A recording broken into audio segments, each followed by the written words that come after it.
Mature content. The following stream contains content that may not be suitable for all audiences, including mature themes, strong language, and potentially sensitive material. Viewer discretion is advised. What up, fam? Thanks for being here. Hey, Chris, over at all, Sharon, Abby, Lindsay, Lurkin, Neely, Tennis Girl, Keller. Abby says, really wish prosecutor would have humanized Matt just a little. Agree. I was not impressed at all with either opening. But before we start watching the openings, and we're on verdict watch, so if anyone sees anything, let me know. I did want to show this clip that I found. This is from Kevin's trial, because yesterday I suggested that maybe the way Tracey got all her money to pay for everything was she was a lady of the evening. She had the first job, you know what I'm saying? The first job that ever was a job. And everyone laughed. You all laughed and laughed at me. Well, I found this video from her daughter from Kevin's trial, and we're going to watch, and she's going to describe what Tracey does for a living. That throughout this time, your mother was involved in the sex trade. Yes. In this what? Sex trade. That having a licensed massage therapy business was something she truly had. She had a license, right? Yeah, as far as I knew, she was the licensed massage therapist.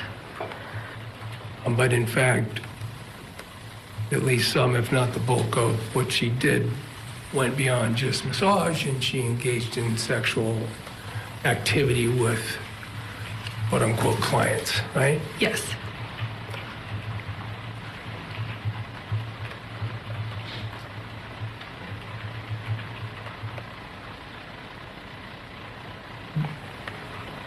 Or something that was also been learned that, well, that was never something that was made formally known to you and your family. Is that true?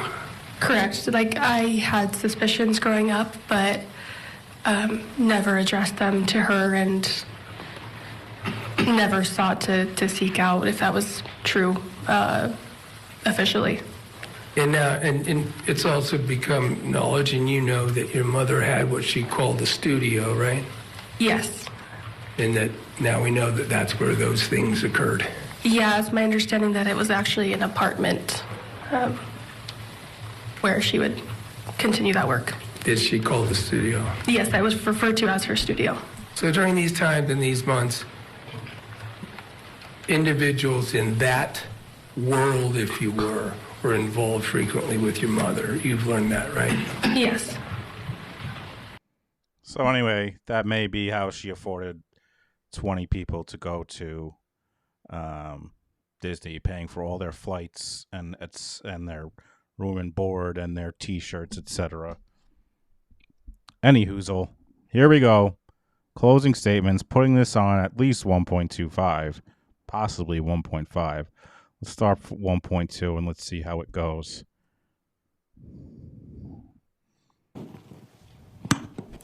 This Dingleberry. Not impressed with this guy. Not impressed.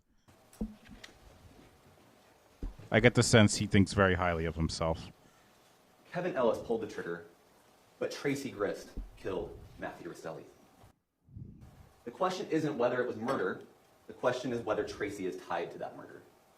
Under the law, a person is guilty of a crime if she intentionally helps bring it about, if she solicits it, if she encourages it, if she helps it to happen.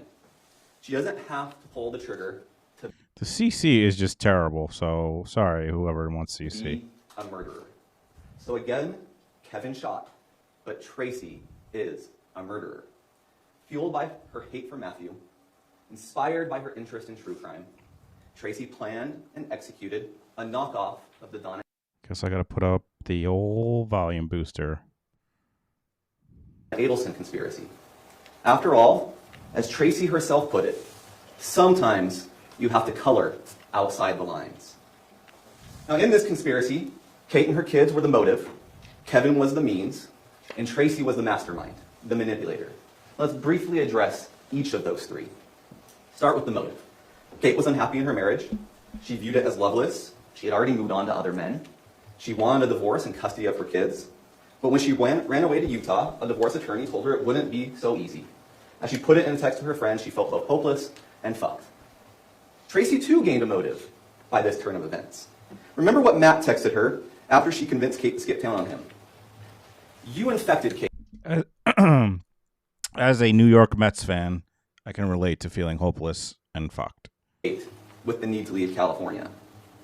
I will not forget your involvement in this. Enjoy your short time with them. You will not be welcome in our house again. If you don't text me the address where his children were, I will be calling the sheriff for kidnapping. Tracey not only hated Matt, but feared that if he remained in the picture, she would lose at least some level of access to her daughter and her grandchildren.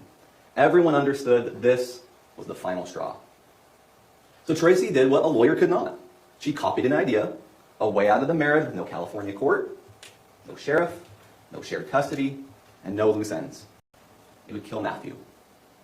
The means. Kevin's role in Tracey's plan was to shoot Matthew. He shot Matthew 7 times. 3 times in the back. Mere seconds after Matthew had come into the home, an expected and invited guest. Kevin and Tracey then waited 8 minutes after the shooting before calling 911. Time sufficient to make sure that Matthew was truly dead, time to plant the knife, time to stage the scene. During those 8 minutes, no one tried to give Matthew any life-saving aid.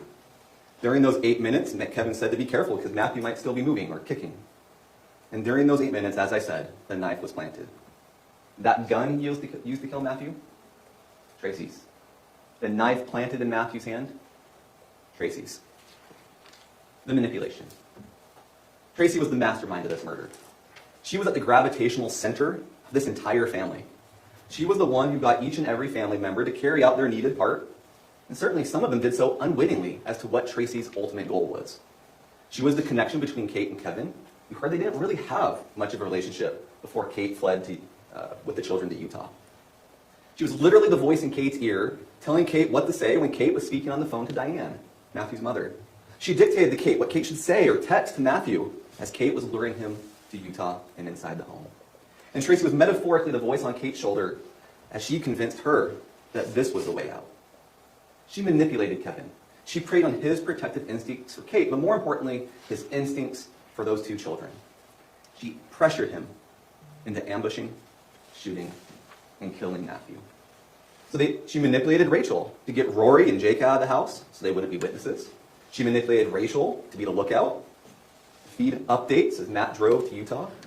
Remember the messages Rachel sent both Kevin and Tracey just a few minutes before the murder? Orem, find my. She was also the one who had Rachel tell Tim he wouldn't be needed that night. Why not? Because the plan Tim knew about, just to be the peacemaker, to be a presence during a conversation, that had changed. Tim wouldn't be needed to keep the peace because Tracey didn't need him to keep the peace. She didn't want him to keep the peace. She intended for Kevin to shoot Matthew, and the fewer witnesses, the better. And Tracey worked with Tara Lynn to help plant a false story of reconciliation in their text messages, presumably for the police to find. You saw Kate testify. She may have wanted Matthew out of the picture. But we can be real. We can use our common sense. It was obvious that Kate was not capable of planning or carrying out this murdering conspiracy by herself. You heard Kevin's word. Whose idea was this? It's Tracey's idea. At the beginning of this trial, my colleague asked you to follow the evidence. Not what he said, not what opposing counsel said, not what I say, but what the evidence says. He asked you to consider several questions as you sat throughout this trial. Did Tracey Grist cause the death of Matthew Rosselli? Did Tracey agree with Catherine and or Kevin to kill Matthew? Did Tracey help plant the knife or plant the knife? In a moment, we will review the evidence together to see what answers it gives us to these questions. But first, I want to review just a few of the instructions Judge Griffin just gave you, because the law he gave you will help you determine which narrative is letting the facts speak for themselves, and which narrative is distorting the facts to fit a story that does not reflect the reality of what happened. Jury instruction 10 is the reasonable doubt instruction. I want to call your attention to just a few passages in each of these instructions. There are very few things in this world that we know with absolute certainty, and in criminal cases, the law does not require proof that overcomes every possible doubt. You just need to be firmly convinced. And if I say anything in this closing argument that makes it seem I'm undercutting that, I'm not. If I say anything, a slip of a tongue that makes it seem like I'm shifting the burden to the defendant, I am not. She has no burden. The state has the burden. But be clear on what the burden is. You only have to be firmly convinced, not a shadow of a doubt or some other standard. What is evidence? Evidence includes what the witnesses said while testifying under oath, and any exhibits admitted into evidence as noted, the lawyer's statements, the arguments, those are not evidence. But this is important. This is what I want to draw your attention to. You may draw all reasonable inferences from that evidence. And there are many reasonable inferences for you to draw in this case. You may ask, is some evidence better than other evidence? Facts may be proved by direct evidence or circumstantial evidence. The law does not treat any one type of evidence better than the other. It's for you to apply your judgment and common sense on how you wish to weigh the evidence. Similarly, how do you decide if a witness is credible? I obviously couldn't put the entire instruction on here, but the key passages. Use your judgment and common sense. You may consider anything that you think is important in weighing the credibility of witnesses. And this is key. You may believe all, part, or none of a witness's testimony. With at least 2 witnesses, there are reasons to believe only parts of what they told you. We'll come back to that. Now, what must be proven? Now, this is just a summary. When we get to it, when you get to the deliberation and later in the argument we discuss it, use the actual instructions. This is just a summary to help us for the moment. I want to call your attention to the 4 different charges.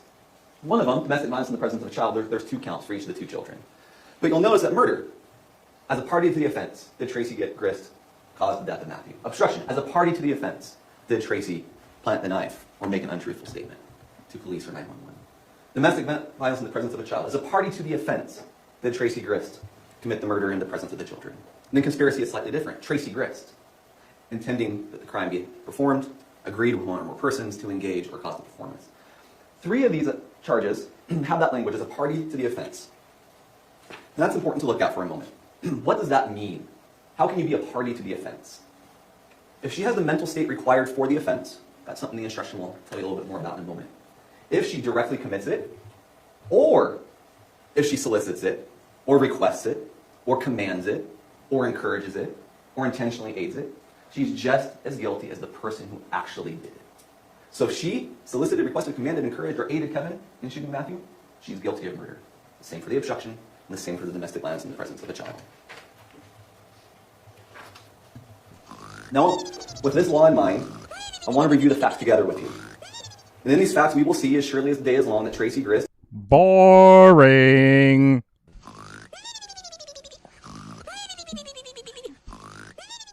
is not just a party to the offense, but the key party to the offenses of murder and obstruction and conspiracy and domestic violence in the presence of a child.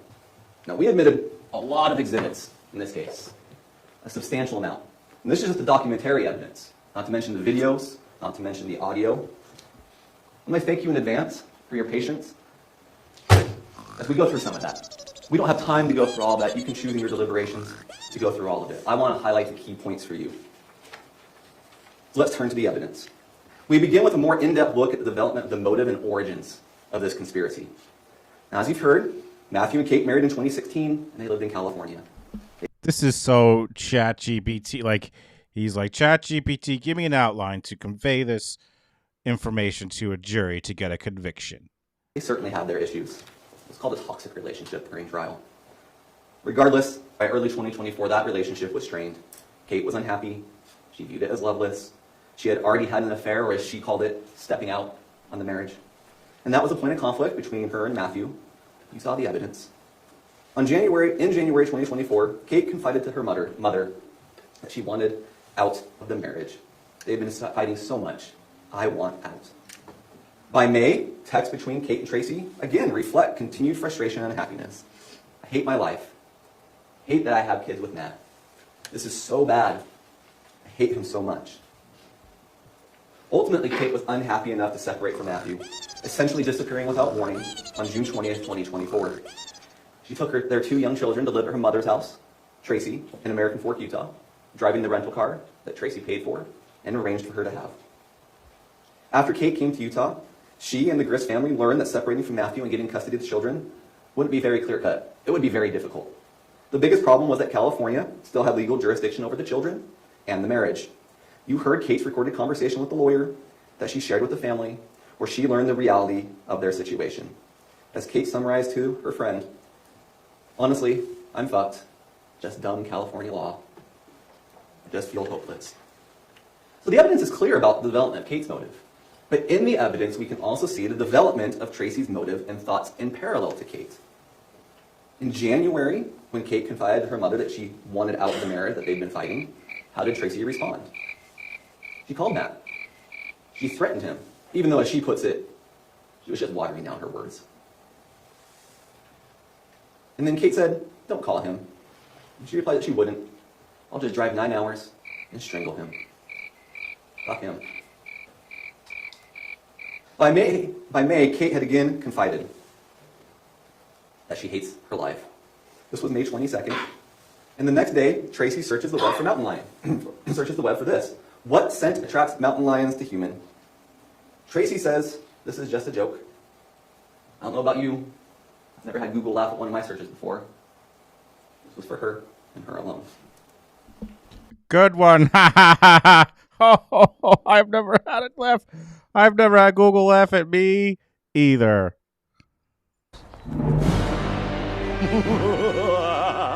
That wasn't a good laugh for this one. I really got to get my sound effects in order. Anyway. That same day, Tracey flew to California for a short visit to attend her friend Amy's celebration of life. She returned home on May 30th. Oh, shit. Seagate. Welcome to the Bows. Seagate, Capri Suns in the chat. Thank you, Seagate. And then shortly thereafter, she starts days of texts and searches that aren't just coincidence, but rather show what Tracey thinks of Matthew and what's on her mind at this point in time. So on June 4th, around 6:02 p.m., Tracey reaches out to her daughter, Tara Lynn. Can you talk? So mad at Matt. So mad. The next morning, we have this exchange where Kate calls Matt a piece of shit because of that issue with the camper trailer. And Tracey says, he's lying. And then, a little bit later that day, tells Rachel, Matt made it so I want to kill him. When Katie asked about whatever I had said about her being the camper too much, which I never said anything, he straight up lied. And then by the evening of June 6th, and the next morning, June 7th, she searches more. She searches more about the Donna Adelson murder conspiracy. She searches Katie Magbanwa pictures, Katie Magbanwa, Catherine Magbanwa attorney, Katie Magbanwa's second trial defense charges. You may remember that Katie was the middleman in the Donna Adelson conspiracy to murder her son-in-law. She also searches how old were Dan Markle's kids when Dan was killed. Dan was Donna's son-in-law, who she murdered through the use of a hitman. Or we could use the defense's statements from opening, where he said, it's just a guy who got murdered by another guy. It was a messy deal. Also a conspiracy. What these texts, internet searches, and verbal conversations show is that Tracey returned again and again over time to her contempt for Matthew and the idea of killing him. Look, we need to be clear about at least one thing here. Offhanded comments and Google searches alone do not prove guilt. Back in January, the murder wasn't in play yet. But when you see the comments continue, when you see the comments followed by research, the research followed by planning, the planning followed by an execution of the plan followed by a cover-up, it tells you what was on her mind and that you know exactly what her intent was. You heard Tracey say it herself. I searched what was on my mind. And Matthew's death was on her mind. Moreover, Tracey's feelings influenced the entire family. Let's take one example. On June 16th, this is where Tara Lynn and Rachel have a conversation. Tara Lynn, referring to her husband, asking Rachel, he wants to know if you shot your 380 yet. Rachel says, no. Unfortunately, kids make it hard to get out and go shooting. Ha ha. We need to coordinate with mom and take it out before any chance of Matt coming. LOL. There's a phrase called kidding on the square. I don't know if you've heard it before. It's a communication style where it allows someone to convey a sincere opinion under the guise of humor. It can give you plausible deniability. I was just kidding. I was just joking about what I said. But what such joking does, when it's repeated time and time again, is to normalize violence. It desensitized the family to the idea of killing Matt. It dehumanized Matthew, that they routinely joked about killing him. It takes a lot to kill another person. Normalizing, desensitizing, dehumanizing, good first steps to get there. Some of it surely started as a joke. That's got to be the truth. That common sense tells you that. It turns out to be a lot less funny when a few minutes later someone turns up dead. Yeah, like a With this hitman understanding of joke. Tracey's mindset towards Matthew, consider what happened once it was decided that Kate would leave Matthew and come to Utah. So on June 16th, the arrangements were made for Kate to come to Utah. Tracey got her on the credit card, they made the bedroom plan, et cetera, et cetera. At nearly exactly the same time, Tracey makes the following search. Utah, shoot, break-in. She said, now autocorrect, must have spelt it wrongly. Use your common sense. I mean, I'm a little surprised, no verdict, but I'm also surprised, no questions. What are we doing? Are we? Is there one person that they're trying to get on board? Like, there's no way there's a not guilty, right? I mean, with that call from Kevin, how could they give a not guilty? Because that would be just, oh, DJ with the $5 super chat. DJ is always supportive. Appreciate you. Thank you, DJ. Autocorrect doesn't fill in misspellings. This was an intentional search by Tracey. Then a few hours later, she searches how to file for a divorce, how to establish Utah residency. Although they could have got questions and not let us know about it because they did the whole, the defense, I assume, made a motion for a directed verdict after the prosecution rested, and we didn't see that. It was just they went straight to her testimony. So I think there's some stuff they don't show us. On the 20th, Kate then came to Utah. And as a result of her coming to Utah, we have the final text conversations between Matthew and Tracey. The ones where Matt texted Tracey after she helped Kate skip town on him. These statements. The ones where he says that you infected Kate. The one where he says, enjoy your short time with them. The one where he threatens to call the sheriff for kidnapping. And we can see as a result of this exchange exactly how Tracey became concerned about what had happened, about what she had done, about the legal implications of bringing Kate and the children to Utah. For what we will see, not a temporary breather, but a permanent break. Because the next morning, on June 22nd, she makes 16 searches related to child custody, the legal implications, and parental kidnapping. Now, what did Tracey learn from all these web searches? We can infer. Remember the instructions? You can make reasonable inferences from the evidence. That she learned exactly what the lawyer told Kate on July 11th. California still had jurisdiction.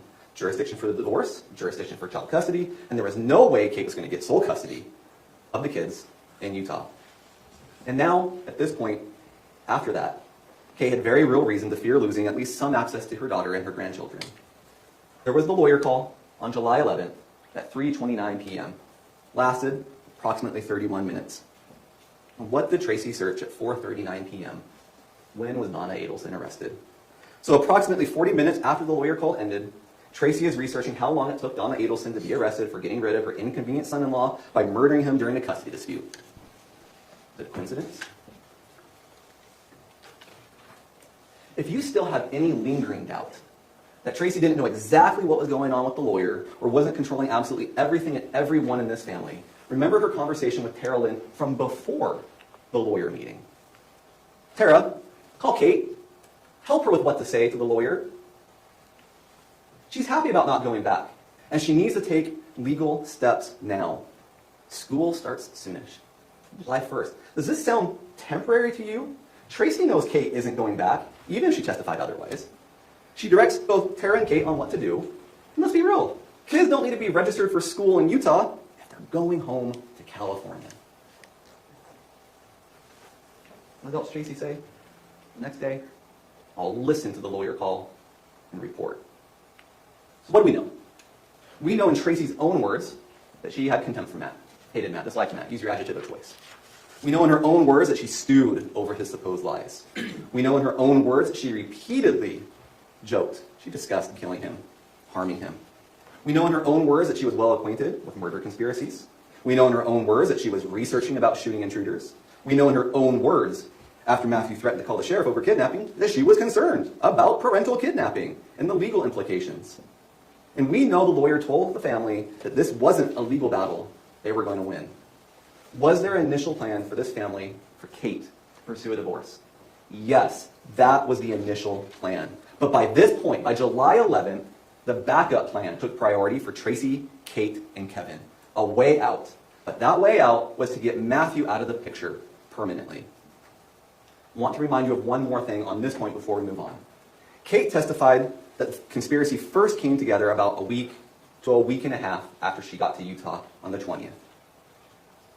You should believe Kate to the extent you can corroborate Kate. And we can corroborate this point at least. The Tara Kate messages were July 11th, a little bit more than a week and a half. What do we have here? On June 21st, Tracey told Kevin about the sheriff and the kidnapping issue, forwarded the message, and how did Kevin respond? How about no? They're not worried about Kevin.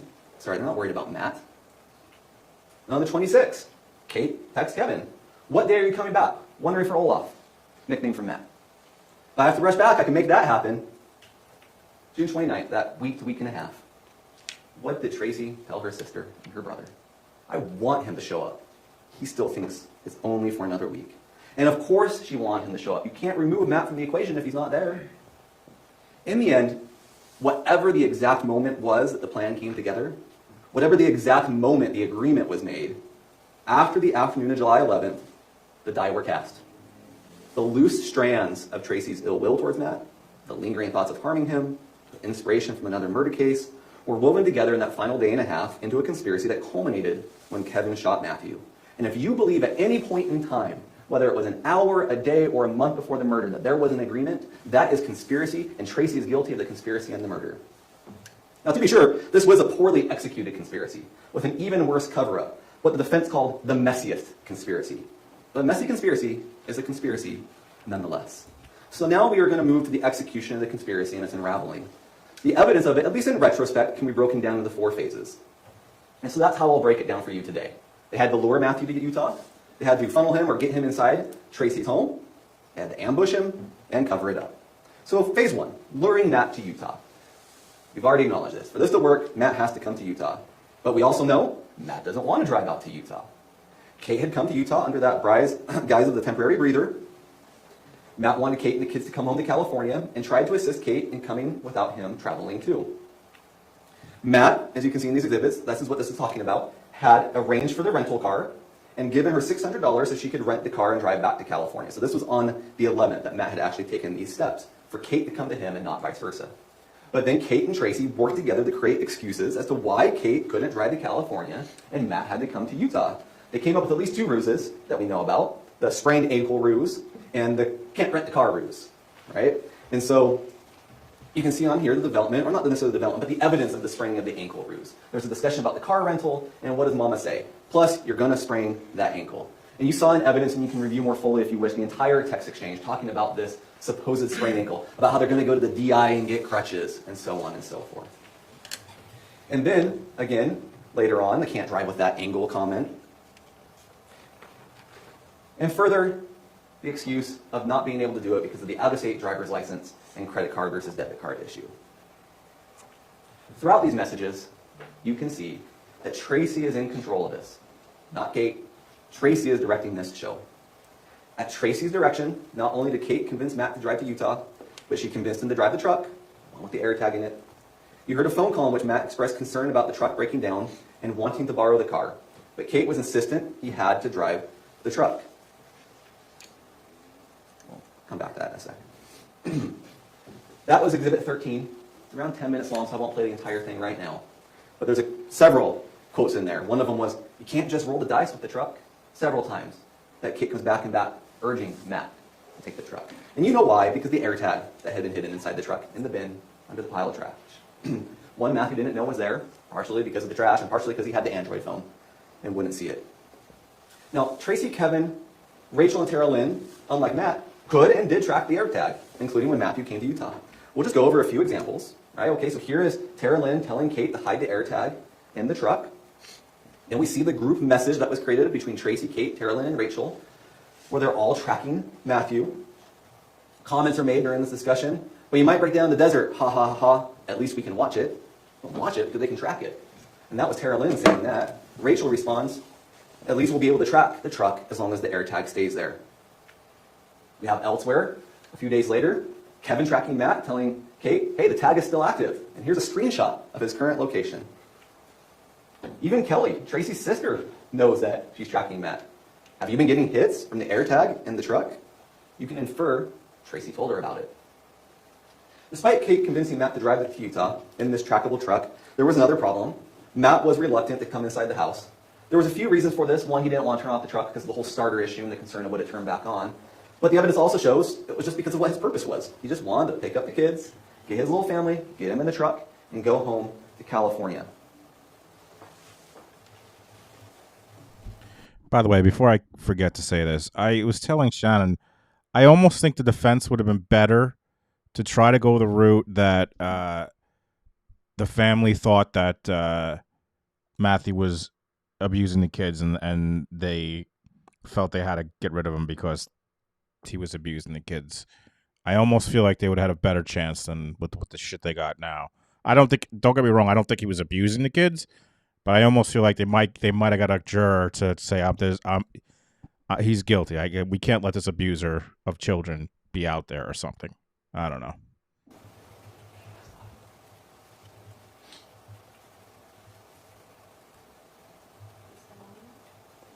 Turn the volume, it looks like it may not have been turned up.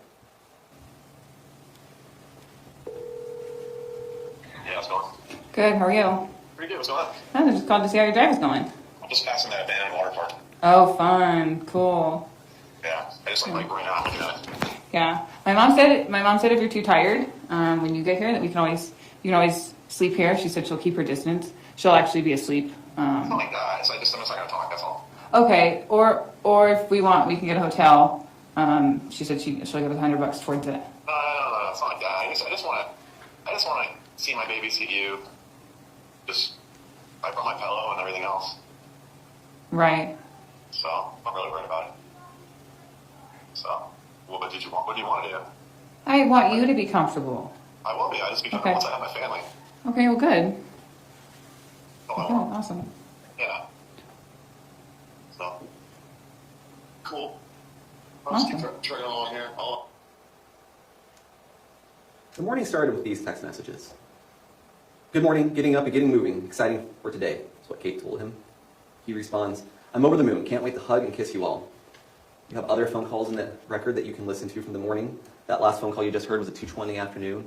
There's another one around 8:15 p.m. You can listen to all of them if you want. You'll notice Matt's not agitated. Matt's excited about seeing his family, seeing his baby, going home. Completely different than the testimony you heard from Tracey, that he was agitated, and that explains what happened. Not what explains what happened. Anyways, Matthew didn't want to go in Tracey's home. He didn't want that confrontation. He didn't want to turn off the car as we discussed. He just wanted to load quickly and go home. The starter was an issue, but Matt also knew what the state of his relationship was with Tracey. He knew they didn't get along. He knew, they each knew, what the other thought of the other. So, we have these messages that clearly show how he feels. We've seen the messages from Tracey that clearly shows how she feels. Despite this, Kate repeatedly reassured Matt throughout the drive. She gave him the gate code. She told him the doors were unlocked. She put that cardboard out. She said she just heard Tracey would be asleep. One phone call she told him, just come right on in. The door is always unlocked. And Tracey was actually involved in these reassurances. We see that in the evidence. Here's just one example of it. Tell Matt, I'll stay away. I'll be as sweet as can be. Tracey, who had for months belittled Matthew, for months threatened to kill him in these so-called jokes, made a threat to him over the phone, said fuck him, belittled him, said he didn't have the balls to do anything. Tracey, who had gotten Kate away from Matthew, is now encouraging Matthew to come inside the home without knocking, without hesitation. What's common sense tell you about that? Meanwhile, this is all happening, the family is monitoring the AirTag. Now, you heard Rachel testify that she watched it at least 5 times that day. We know Tara Lynn and Rachel knew about it. I didn't see it, but I could have missed it. Does anyone know? Did the judge say if he's letting them stay late, what time he usually lets them go? First of all, you can barely hear the judge because he's not mic'd up. But I didn't see anything like that. But did anyone in the chat? Did they say anything about a schedule? I mean, it's coming to about 5 o'clock their time, in 55 minutes. So at a certain point, they're going to be like, are we staying? Are we going? What are we doing? Here's Rachel texting Tara Lynn a screenshot of Matt's location, to which Tara Lynn replies with an expletive, that's pretty far up there. Tracey was doing the same. Here's the text from Tracey to Kate with that same Apple AirTag that was being used to track him. Now, July 12th was a hive of activity amongst the family as preparations were made for his arrival. Throughout the day of the shooting, the family exchanged phone calls and messages, many of which discussed Matt. We have reconstructed, for this presentation, a timeline sourced entirely from the evidence in the trial of what all these people were doing on July 12th before Matthew's arrival. Now, I'm going to give you a note up front. This is a demonstrative. This has not been admitted into evidence. You don't get it during deliberations. So feel free to take any notes that you would like from this to cross-check those exhibits on what stands out to you. Now we have a little key. There's persons involved. Matt will be highlighted in this light purple color, Kate in yellow, Tracey in red, Terrell in green, Rachel in blue, Kevin in orange.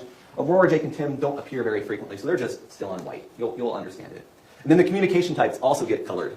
Text messages in black, phone calls in purple, Facebook Messenger, whether that be a text or a call, is in blue, and web searches are in green.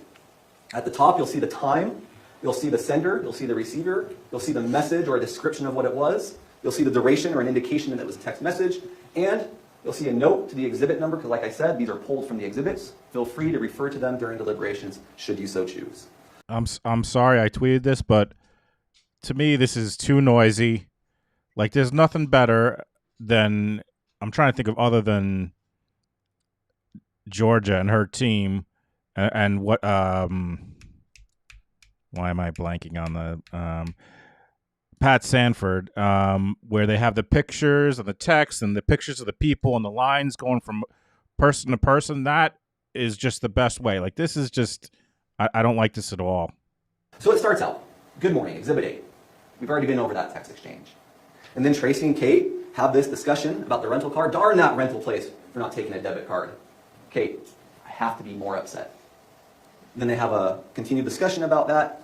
And then what was found on Kate's device, the audio recording that occurred sometime between 7:57 and 8:04. The recording where she goes up to Kevin, saying she needs to go make her story more believable or plausible, and that the kids know that she is upstairs. Kate then has a phone call with Tracey, then a phone call with Matt, and then we have some back and forth phone calls. Kate, Tracey, Kate, Matt, Tracey, Terrell Lynn, Kate, Kate, Terrell Lynn. At this point, we have 3 phone calls between Kate and Matthew, where she is convincing him to come out to Utah. The first one, that's the one where you can't roll the dice, you heard the segment of. Go back and listen to the entire thing. The second one, Matt says he's not going to borrow a car. And by the third one, Matt says that he got the permit, he's going to be able to drive the truck out. And then right after that, Kate texts Tracey. He's going to drive out. So the plan worked. Matt's coming to Utah. And then what happens? Kate calls Terrell Lynn. Terrell Lynn calls Rachel. Rachel texts Tracey. Terrell Lynn calls Rachel. Tracey texts Kate. I'll call you. And Tracey, a little bit later, does call Tracey.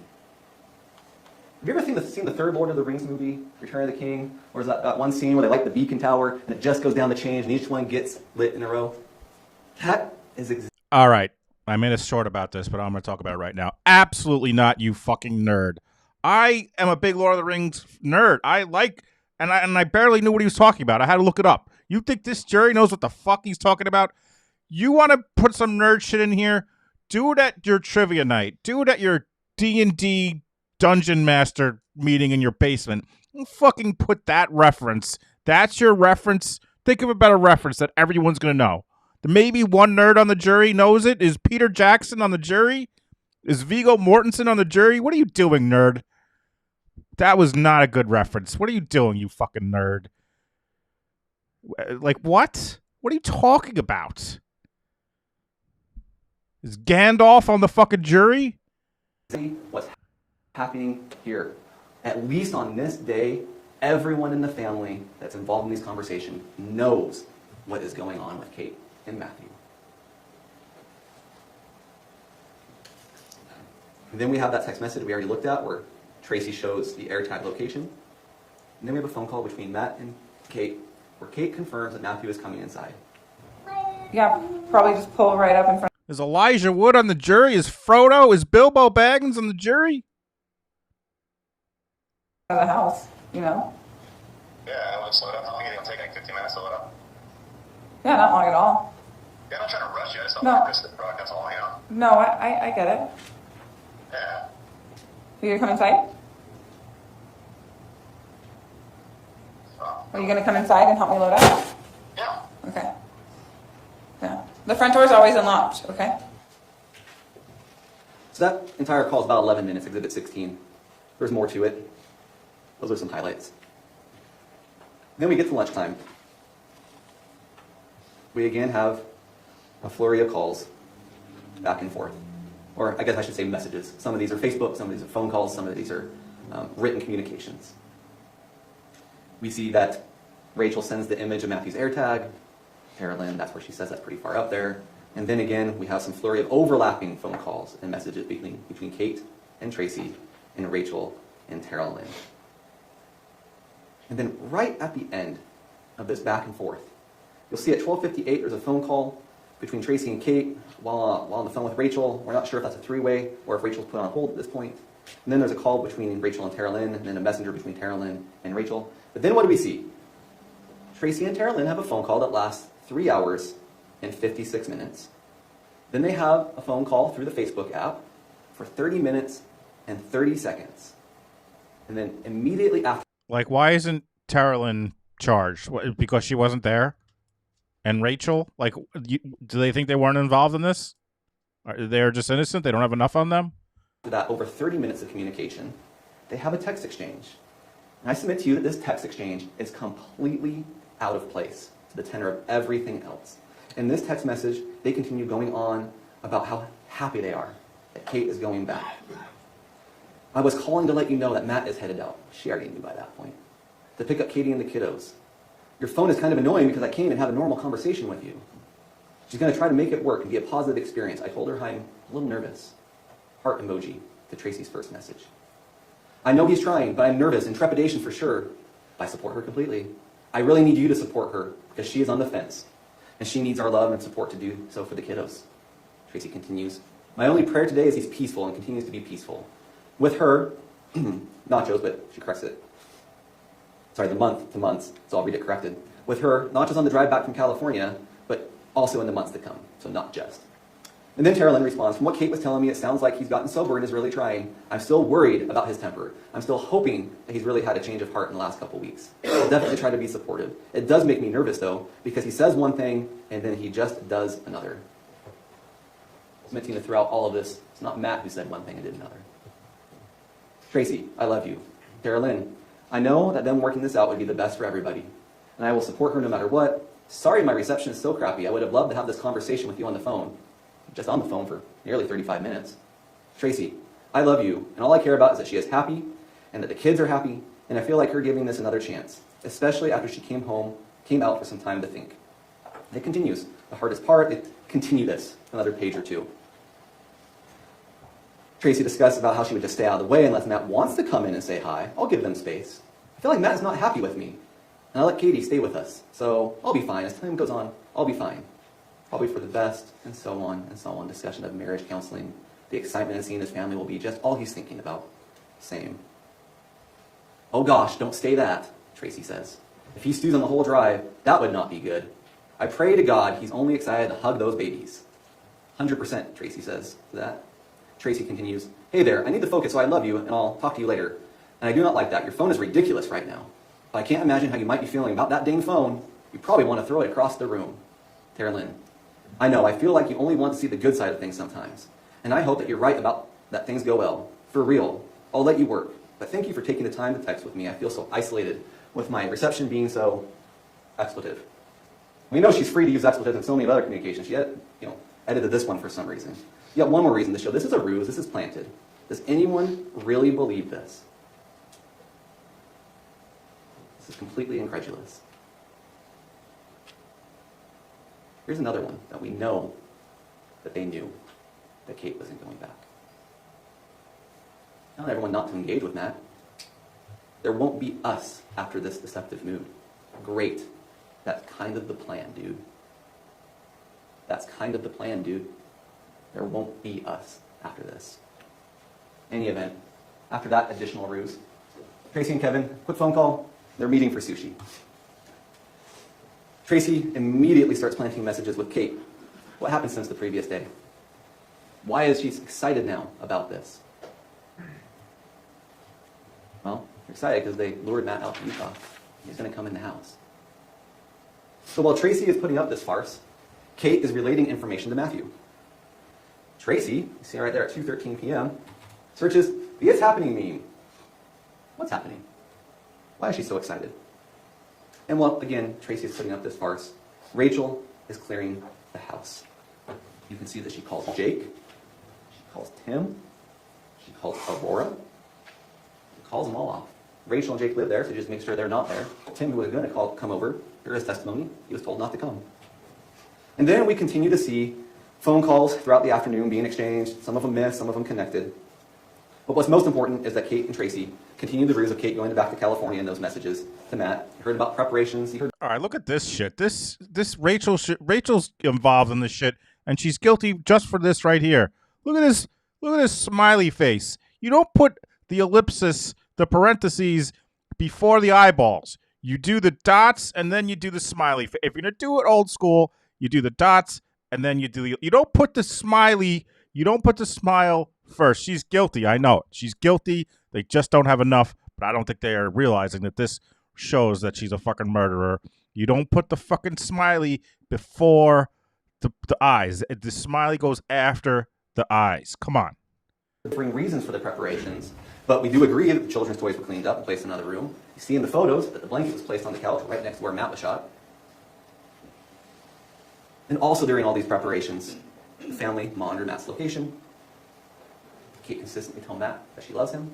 She was excited, even though we know she had no intent to leave. Her bags were not packed. She's not leaving on a jet plane. She's not going to get in that car with him. And then at least 3 times in this last phone call at 8:13, Kate confirms, "You're going to come right in, though." That's Exhibit 18. And then Kate sends him the gate code. And then at 10:01 p.m., just minutes before Matt's arrival, Rachel texted Tracey and then Kevin and told him to look at the AirTag as Matt passed through Orem. So who's the first person she sent it to? Tracey. Who's the second person she sends it to? Kevin. But who is noticeably absent? Who does she not send it to? Kate. Kate, the one the family is supposedly worried about, the one who has an Android device, and so can only access it through the family or one of her kids' iPads, the one we're supposedly worried about if Matthew is truly dangerous, she's the only one left out of the loop. Now finally, one last point. You called me. Skip the wrong way. One last point before we move on. We color-coded this for you. Now I'm going to go back to the beginning, and you'll see that Tracey is in red. There it is. Here's the beginning. Tracey's in red. There she is. There she is. There she is. There she is. There she is again. Tracey. Tracey everywhere. More Tracey. She is everywhere because she is everywhere. Tracey is the hub in the middle, and her children are the spokes. She's the mission control. She's orchestrating the entire plot.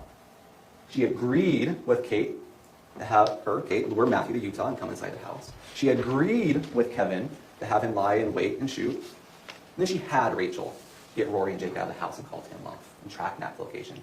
She had Tara Lynn help her plant a duplicitous story about being happy with Kate going back with Matthew, but also that Matthew might be stewing all day, so be careful. A story that no one should believe at this point. So how do you know she manipulated everyone? Because just look at what she says and then what everyone does. Look at her involvement and look at the results. You know what one of the worst parts of this is? Is that she didn't just deceive Matthew.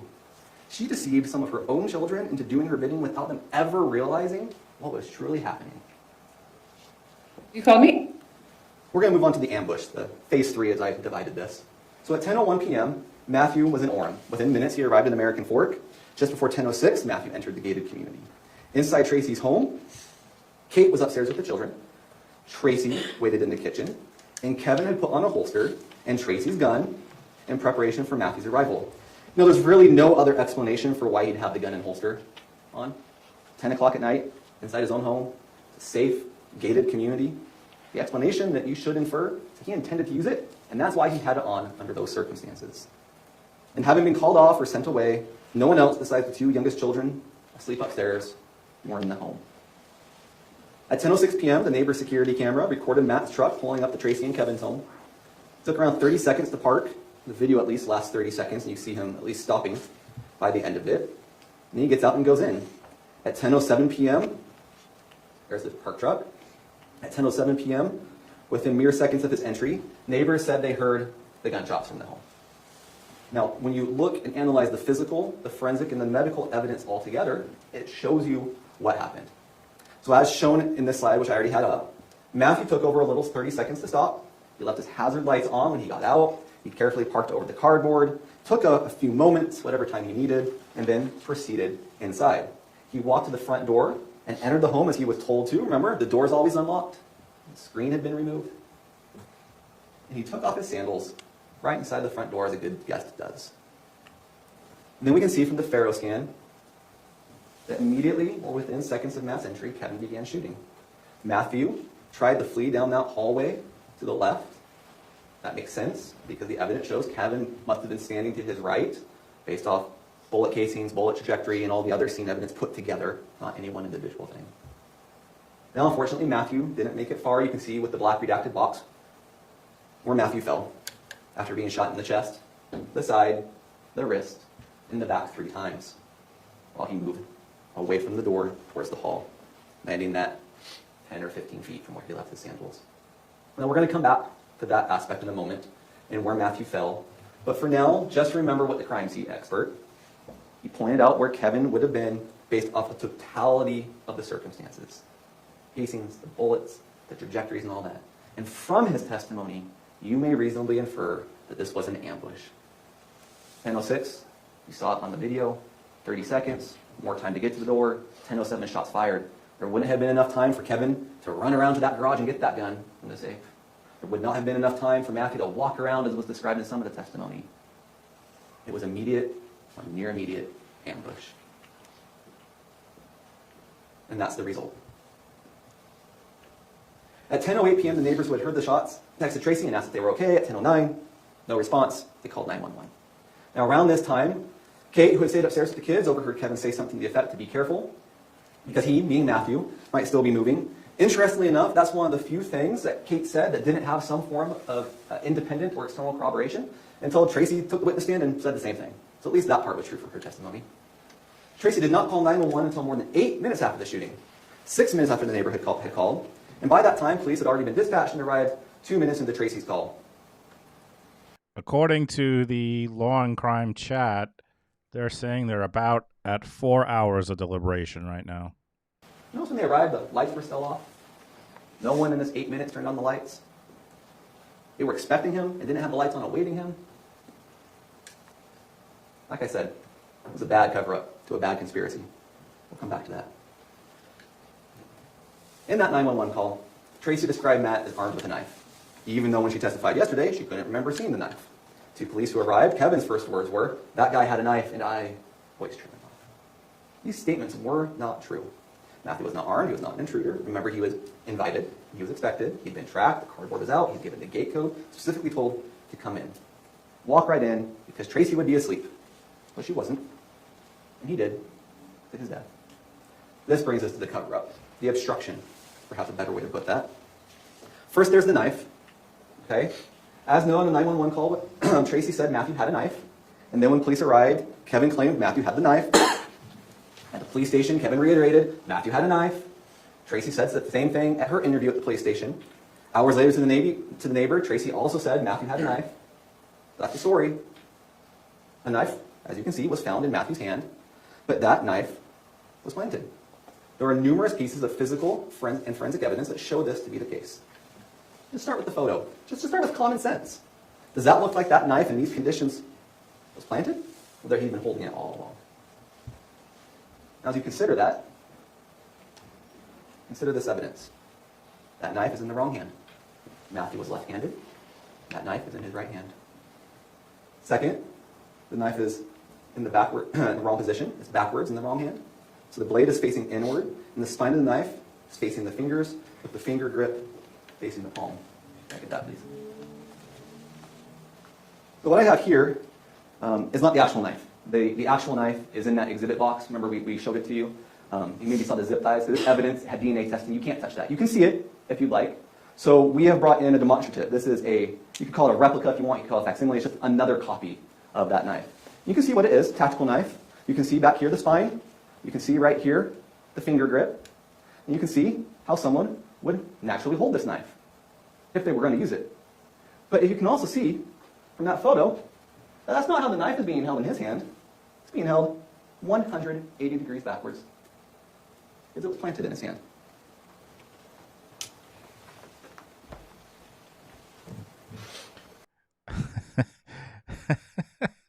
Abby just sent me a Gandalf, not only a Gandalf GIF, but $40 on Venmo. Watching Dork Lawyers Reparations Fund. Thank you so much, Abby. Thank you. Always appreciate it. Thank you so much. Consider the blood evidence that was discussed. There was the discussion of the blood pooling and the patterns. To be honest, the photos are somewhat graphic, and I'm not going to show all of them. You have all the ones that were admitted into evidence, and you can review it for yourself. But you can see enough here. There was blood pooling near his shoulder. There's no blood pooling under the arm, where that gunshot wound is. Blood is everywhere else, but where the arm and the wound is. And that tells you that arm had been moved. Then there's the medical evidence. Matthew had been shot through his arm near the wrist. We had a discussion where the gunshot wound perforated the skin, the tissue, the ulna bone, and the flexor muscles. Do you really think Matthew would still be holding that knife after being shot 7 times, 1 time in the wrist, running down that hallway away from Kevin, and falling face first on the ground? And fifth, we know that the knife belonged to Tracey. I've reiterated this, and I'll keep reiterating it. Believe Kate to the extent you can corroborate Kate. Okay? Now, Kate did testify. This is Tracey's knife. She told you where it was hidden in the laundry room. She told you that she saw it beforehand. And how can we corroborate this? Well, we know it's an unusual knife. The detective discussed local stores don't sell this. We saw where Tracey gained access to it. Her friend Amy's husband, Pierre, had passed away, but he'd been getting these tactical mystery boxes from My Tactical Promo. And that Tracey, by being in the home multiple times, taking care of her friend Amy, had access to it. We learned in testimony that Tracey's not above taking things from Amy. We talked about the titles, right? So she had access, and she does that in another circumstance. So you can infer that she did it in this circumstance. And we know from the Facebook posting by mytacticalpromo.com that it is that knife. And then there's the DNA evidence, where there's a lot you can say about DNA, but what you can say is there's very strong support that the DNA on the knife belonged to Matthew and Catherine, or Matthew and Kevin, and Matthew or Tracey. The point of that is you may not know which of the Grist family members planted that knife based solely off the DNA, but you know it wasn't handled only by Matthew. And you know someone in that home put it in there. Okay. You also heard the expert's opinion that it was planted, right? Consider that for what it's worth. But you already know it from your common sense, from these factors that we just went over. That Matthew was not holding that knife when he was shot, and he was not holding that knife until Tracey and Kevin put it in his hands. At this point, I want to review a few of the instructions with you. I'm not going to put these on the slide. You're free to follow along. You have a copy of these. If you want to make notes, you can. You certainly don't have to. And I want to be certain of this, that you follow the exact language in these instructions. And I'm just going to walk through a few of them, and we're going to start with inferring intent, right? Tracey left a lot of digital evidence that tells you what her intent is, but you still have to infer a little bit. And you have to infer a little bit about everybody else in the family and what their intent and motivation was. And that's what this instruction tells you can do. You seldom have direct statements, so you use the statements that you have, use the conduct that you have, the circumstance that you have to see what the intent is. And then on instruction 30, we have the party liability, the party to the offense instruction that we went over earlier. And we already discussed this, that Tracey is guilty if she directly did any of these crimes, and Tracey is guilty if she intentionally, knowingly, or recklessly solicited it, requested it, commanded it, or encouraged another person to commit the charged offense, or she intentionally aided another person to commit the charged offense. Okay, so with that in mind, let's look at the actual crimes. Instruction 31 is the murder instruction. Tracey Grist is a party to the offense. And let's just focus in on intentionally or knowingly caused the death of Matthew Rosselli. If you want to look at B, you want to look at C, you're certainly free to. There's various theories. You could look at this evidence and decide that it was a depraved indifferent circumstance. But the theory the state has told you today, the theory that the evidence most closely tracks, is that Tracey Marie Grist intentionally or knowingly caused the death of Matthew Rosselli by agreeing with Kevin to have it happen, by agreeing with Kate to have it happen, by soliciting or requesting Kevin to do it, Or maybe she just encouraged Kevin to do it. Really, the evidence shows she did all three. She certainly aided by aiding in the ruses of Kate, that she gave Kate the task to Matt, by helping convince Matt to come into the home to be ambushed by Kevin. Then we look at instruction 34, conspiracy. The only one of the charges that is not a party to the offense charge. On this one, a little bit more simple in some ways. Tracey Grist intended that the murder be performed, agreed with one or more persons to engage in conduct or performance of the murder. So you could almost think of it like, loosely, as almost like a Russian nesting doll, right? That she conspired, but that's a lot less of a crime in a certain sense than being a party to the offense, right? She can agree. I don't get that analogy. That doesn't make sense to me. What do you mean? You mean that the other crime is the little tiny baby nesting doll, and the murder is the bigger one? That doesn't add up to me. That I don't get it. Almost like a Russian nesting doll, right? That she conspired, but that's a lot less of a crime in a certain sense than being a party to the offense, right? She can agree that the murder happens without necessarily doing all the soliciting, all the encouraging, all the aiding, right? She just agrees with them to engage or cause it in any little bit of, I should probably rephrase that slightly differently. She agreed and then took a substantial step along the way towards committing it. And the substantial step could be a little bit or far less than the party to the offense soliciting or encouraging or aiding. Then we have the obstruction of justice, back to the party of the offense. And you know, we have this, and it's a little bit lengthy, but I want you to compare that to 36 while we're doing this. So Tracey, as a party to the offense, had the intent to hinder, delay, or prevent the investigation, the apprehension or prosecution, conviction, or punishment of any person, regarding conduct. I'm sorry, this is just so monotone and boring, and just like, I agree, you got to go over the jury instructions, like you got to do that, but like, if he's been going for an hour straight or close to an hour straight, dude, break it up. I don't know, man. This is just like, if I'm on the jury, I'm just like, get this shit over with. Constituting a criminal offense, and then did one of these three things: altered, destroyed, concealed, or removed, made or presented or used anything known to be false, or provided false information. 36 makes this easy by putting that in plain language, what that means. What that means is, did she plant the knife, or was she a party to the offense of planting the knife, and or did she make an untruthful statement to 911 or the police about Matthew Rostelli having the knife before Kevin Ellis shot him. And then we have instructions 37 and 38. They are substantially the same. They are both the offense of commission of domestic.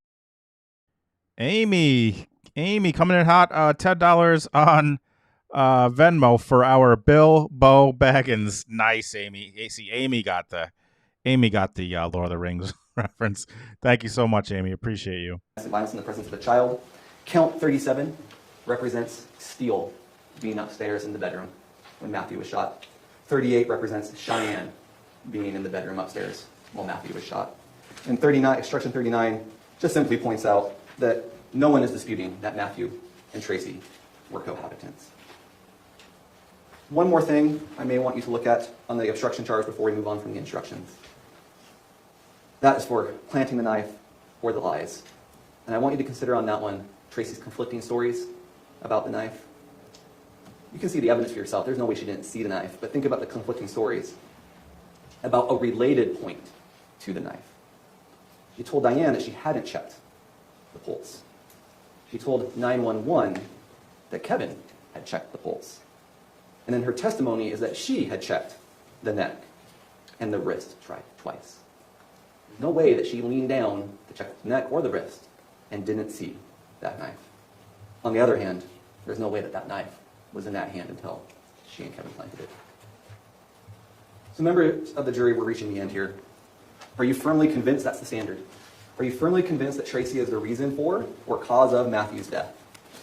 Are you firmly convinced that she did one of these things: solicit, request, command, encourage, or aid the murder of Matthew Rostelli? I want to end with the words of her co-conspirators. There were three persons involved in this murder: Kate, Tracey, and Kevin. Again, you, Kate, you can corroborate Kate. She came in, she testified. Bluntly, her testimony didn't go well. She clearly has issues, to put it nicely. But she gave a very specific description about the conspiracy and what was happening. She gave a very specific description of how she even asked Tracey to call it off, and Tracey said no. And you may think there's reasons to discount her because of that credibility instruction. But at the same time, you also have the third person in the conspiracy. And what the third person in the conspiracy say in the recorded phone call? Kevin said also that this was Tracey's idea. Kevin admits to his involvement, and Kevin says that he tried to go to Tracey and say, are you sure this isn't the best idea you're having? You will affect so many, many lives. She ruined so many lives, and I'm worried to hurt her feelings. Yeah. Well, I can tell you something now, a little extra. What's that? Oh, I asked if she was sure. She was sure? Mm-hmm. Because she was like, to tell me anything about all the stuff that happened. I was like, are you sure this is exactly what's going to happen? And I'm like, she's scheming and doing all this. And she said yes. And she beat Cheyenne. That was her response. Or he beat Cheyenne. Oh my God. I don't want to hear. I'm sorry that I wanted to tell you that for so long. No, I know. I can't even imagine. And I feel like I still bear so much of the blame too for all this. And it makes me so mad that she's caused you to have to live with this. I mean, I could have done something different. I should have stood up and I should have said no. Yeah. Yeah. But your mom should have never asked you that. You should have never had to say no. The same person who planned this is the same person who baked cookies. It's the same, like... And that's wild. Like, she's the one who made me my chocolate chip cookies without chocolate chips. I know. Yep. And blueberry muffin cake for your birthday. Yeah. Fun. But this is what she wanted to do. This is, I mean, she had it to the consequences. She had to. I just don't think, she just doesn't think far enough ahead. She never has. And I think she just is so used to getting away with everything, she just... I literally warned her. I said, this will change so many lives. You won't even know how many lives it's going to change. Oh my God, you said that? That's, wow. Yes. If only there was something else you could have done. Like not fucking shooting. Like, did she have a gun to your head, you dopey idiot? I can't take that. I said that to her. Wow. Kevin. Yeah, so there's that. You were the voice of reason we all wish we could have, like, seriously, that's what Rachel and I were talking, like, the reason she didn't want to tell us is because she didn't want us to hear our opinion. But you gave her the opinion that we would have given her. Like,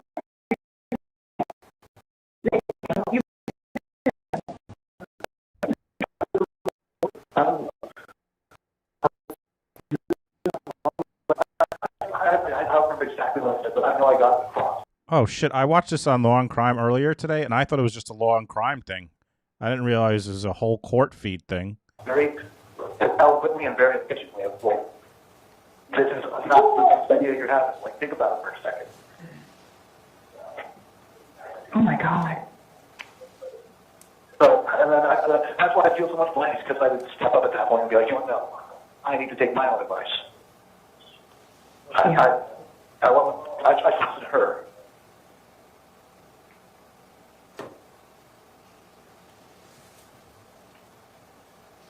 Whose idea was this? Tracey Grist. Whose ruse was it to get Matthew to come to Utah? Tracey. Who manipulated Kevin in shooting Matthew? Tracey. Who had Rachel clear the house and call Tim off? Tracey. Who had Tara Lynn help her create false texts claiming reconciliation and joy over reunion? Tracey. Whose gun was it? Tracey. Whose knife was it? Tracey. Who knew this would affect so many, many lives? Tracey. Who hated Matthew Rastelli? Tracey. Who was warned? Tracey. You can't take it back. Tracey, whose crime was this? We ask you to find Tracey Grist guilty of murder for causing the death of Matthew Rostelli by encouraging it, soliciting it, requesting it, and aiding it to happen. Guilty of conspiracy for agreeing with Kate and Kevin to end Matthew's life. Guilty of obstruction, for planting the knife, and lying to police. And guilty of 2 counts of domestic violence in the presence of a child. For having Matthew killed while his 2 small children were asleep upstairs. Thank you. Thank you. Mr. Vice Clerk.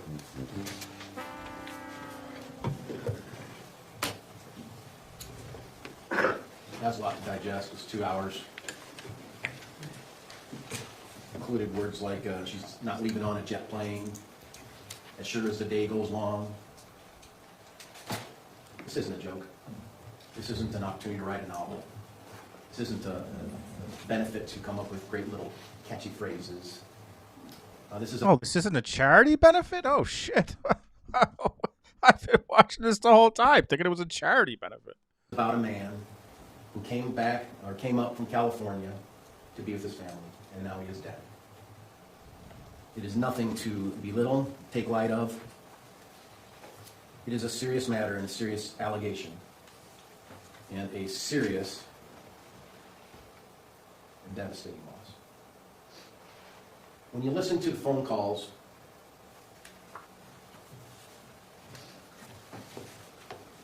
between Kate and Matt on the day, July 12th, they're just happy, you know? Hey, how you doing? I passed the water park. They're just happy. You can tell, at least I can, that he's happy. Good time to get your microphone ready. No need. You just had 2 hours, like you said. You had an hour that whole time.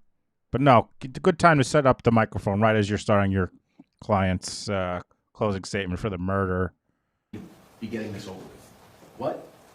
Of the separation between him and his kids, his babies, and, 3 weeks of probably, in his eyes, hell, even though he had to sort of endure it alone because his wife took his kids. But there's a lot to this story that the state has produced with their big team of people and their big stuff that they have. That certainly is intimidating to anyone faced with these things. And when you look at all the red in that little figure that was presented to you, the graphing, it's because they produced it. It didn't account for all the other text and all the other stuff. It's just they produced the red. They produced it. They present it. They intimidate with it. Law enforcement intimidates with it to try and prove their case as well. And it's intimidating. It's intimidating what could happen when you enter a plea, what could happen when you resolve a case, when they present you have no choice. Well, today we had a choice. And the choice was to plead not guilty, that I wasn't part of the conspiracy, that there was just a tragic thing that happened. And did it happen? Yeah, it happened.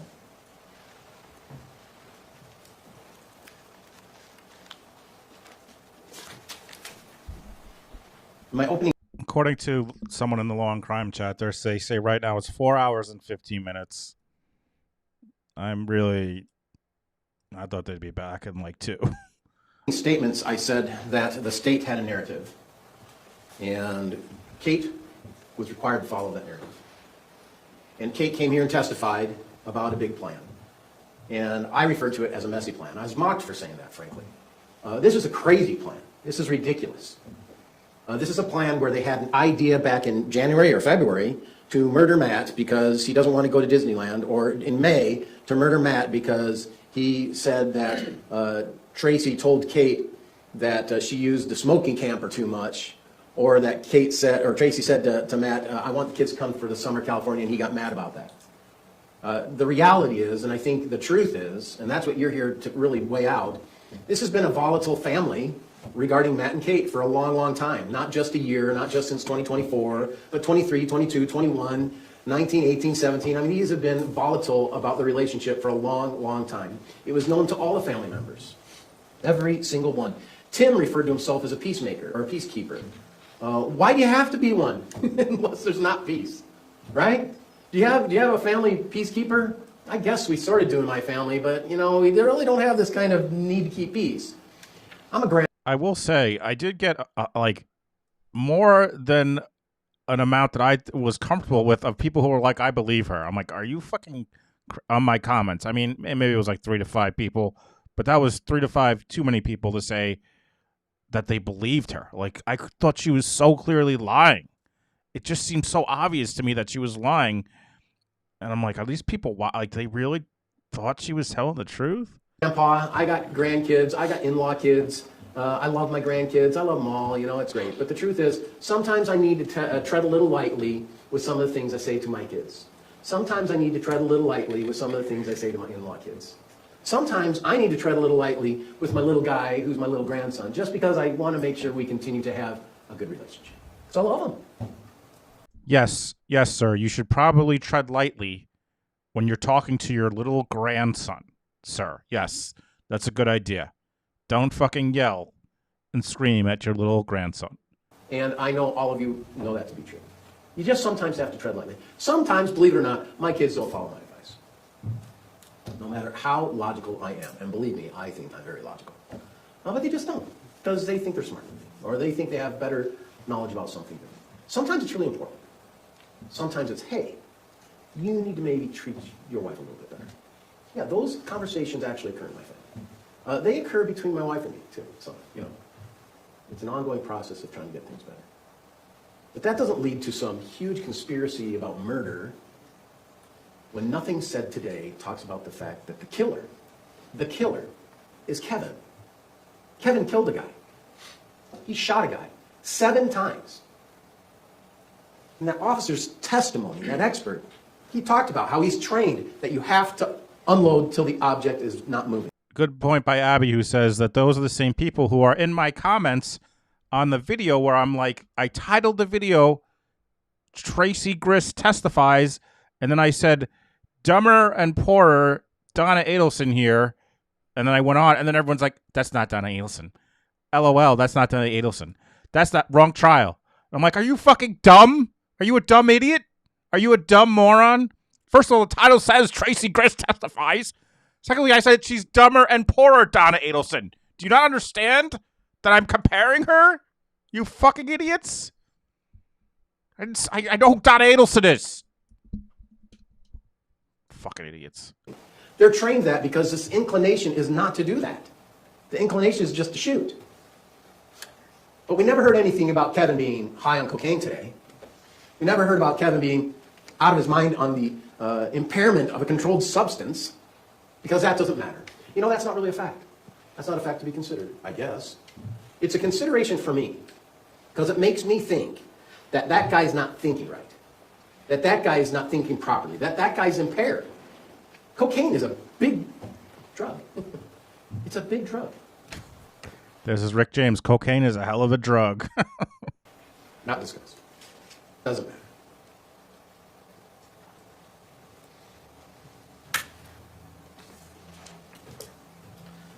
I'd like to pull out, and I'm not sure where this audio is, and maybe Faye could help, but I'd like the exhibit of Kate at the police station. By the way, it was revealed at the end because the judge is like, I want to thank you all for being so professional, and this should be shown to law schools because you guys talk to each other with the same first name, and you're so professional. And even the paralegal for the state was handling the exhibits for the defense, which is what he's referring to there. And I'm like, what? No. Why would she should be like, fuck you. Do your own shit. I'm not helping you. If I'm Matthew's family, I'd be like, fuck you. Do your own shit. Why are you helping him with anything? Why are you helping the person that you think murdered my son or my family member? Why are you helping them at all? No. And the reason I would like to pull up this exhibit is because we know what Kate did in furtherance of this plan. She had it all planned out. Indeed, she had until February to plan it out. She was ready to murder him because of the Disney fight, and she was ready to come up with all these ideas, and she included Rachel in that because Rachel, the poor little girl who got, cross-examined, direct examined by prosecution there, being basically accused of wanting to shoot Matt too, and Tara Lynn, and all the family knows that the real plan is to kill Matt. And the best plan they have is we're just going to kill Matt. Even though we have all this time to prep for it and all this time to prepare for it, we're just going to kill Matt. Nothing else. Well, I'll tell you, I watch enough shows where I can come up with a plan a little bit better than what we see Tracey provide the police when she goes to the police station. Do we have that up? Do you have that up?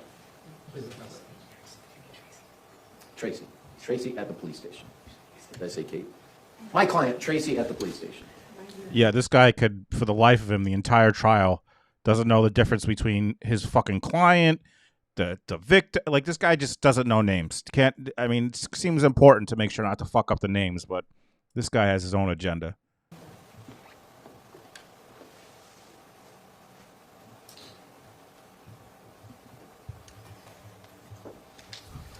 As you might remember, Tracey was on the front yard. She's talking to law enforcement a little bit. She had her phone in her hand. She testified that she called a police officer. That's probably not true because everything Tracey says is a lie.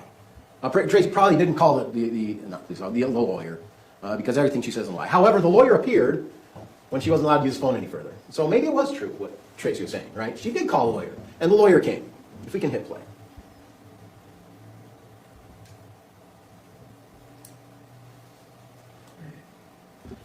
These are unrefuted facts that you cannot challenge.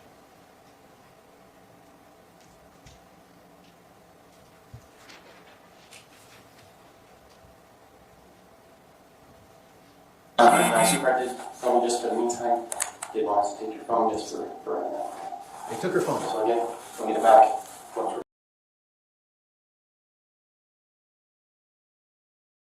And I'm muted. By the way, why does she have no shoes? Shannon pointed that out when we were watching. I didn't even realize she is shoeless Joe Jackson.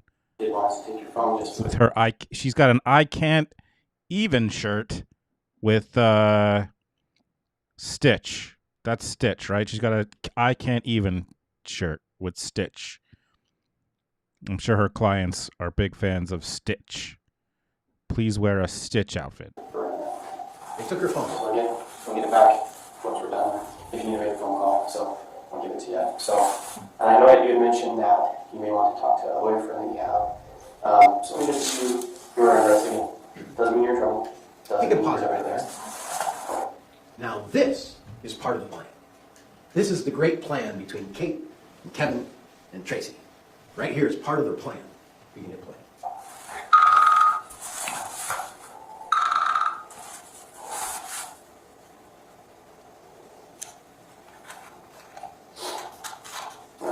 So you have the right to remain silent. You say you can when you use an instrument court of law. You have the right to talk to a lawyer and have him or her present while you're being questioned.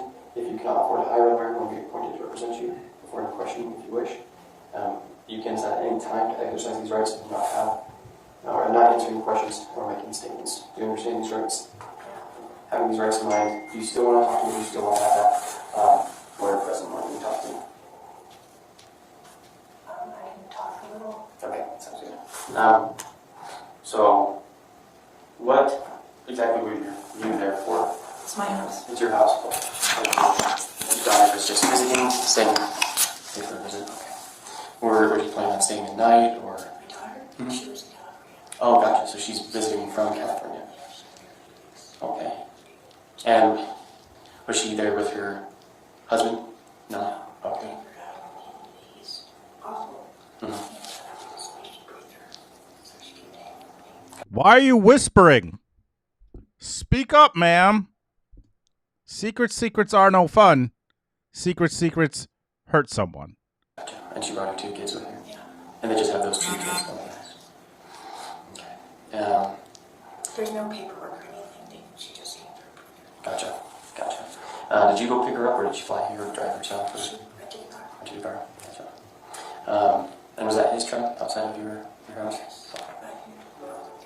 Both of theirs? Yeah. Gotcha. Yeah, I'm going to say his, hers. Yeah, thank you for clarifying that. Both of theirs, but, so what kind of problems were they having? Do you know? You don't know? Okay. We can pause that. I've heard Kate talk about this relationship with Matt. I've seen the video of the wet tortillas. I've heard about Disney. I've heard about the smoke trailer. I couldn't even answer what their relationship is like. So when Tracey is answering that. Oh, so you couldn't see the wet tortilla video and think that they had a fucking problem with each other, buddy? What are we, fucking idiots?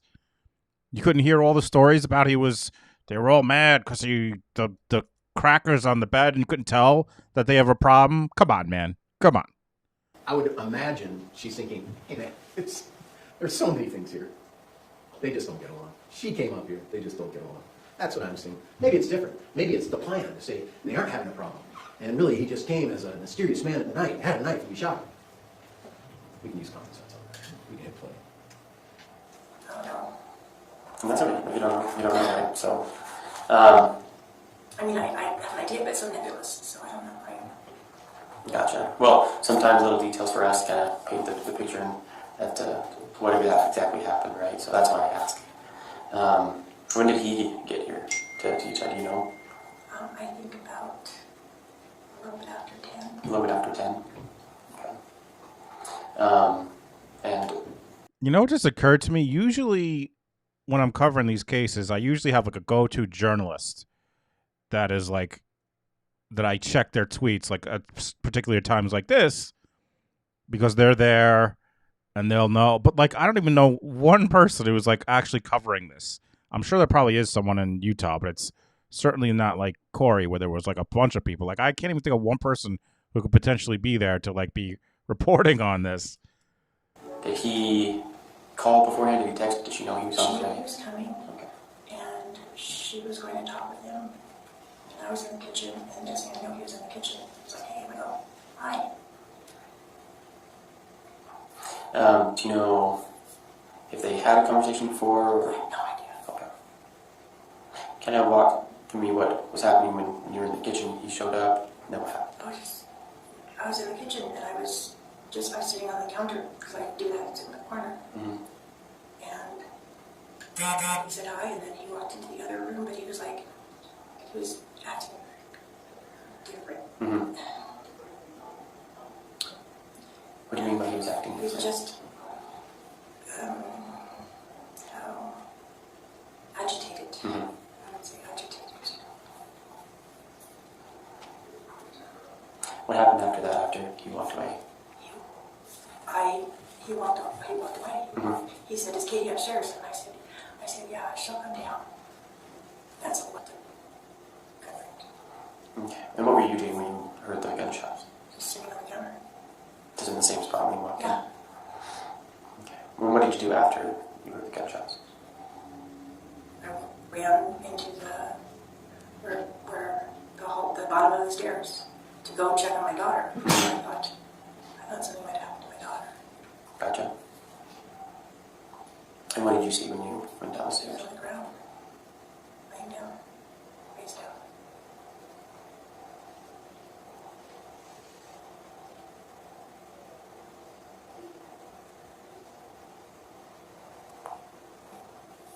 And then what happened? I called 911. Mm-hmm.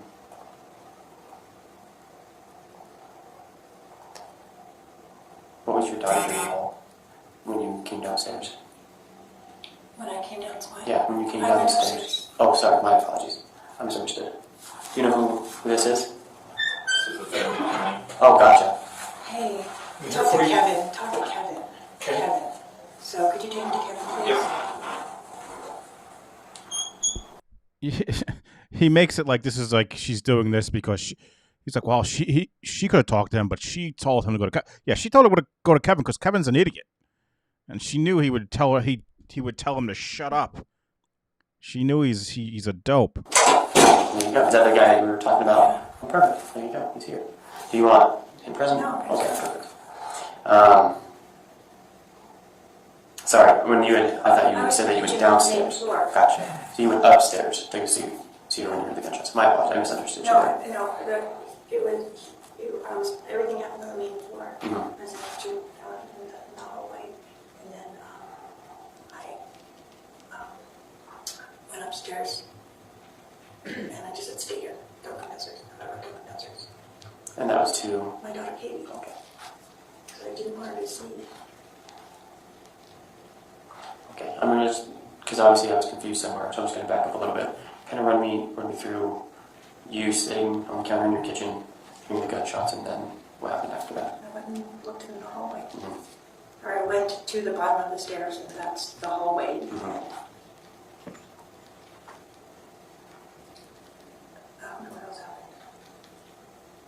So after you went to the bottom of the stairs, then you went upstairs and Yeah, told your daughter. I just, she said, what happened? I said, just here.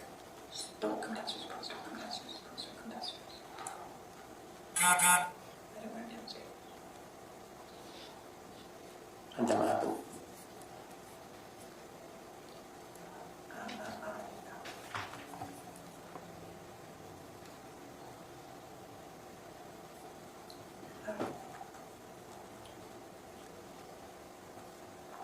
I know I called out a lot. Mm-hmm. And he aspired to see her, and I was just looking at him and then the door opened. Mm-hmm. Because I think the neighbor upstairs, Caitlin, heard a noise because she asked me if I was okay. So when I went to call, she said, everything okay? So,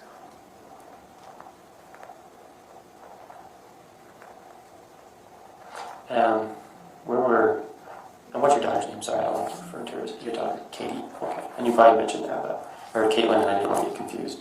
Where were Caitlin's kids at when this happened? Sleeping. Okay.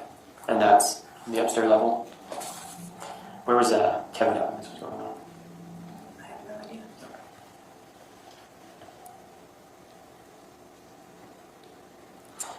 Well, thank you for kind of letting me know on your side of things what was going on. So I'll step out, and if we have more questions for you, I'll let you know. Okay. Thanks. It's 11:42 that night. Shooting taking place 10 after 10, something like that. We can play the next video.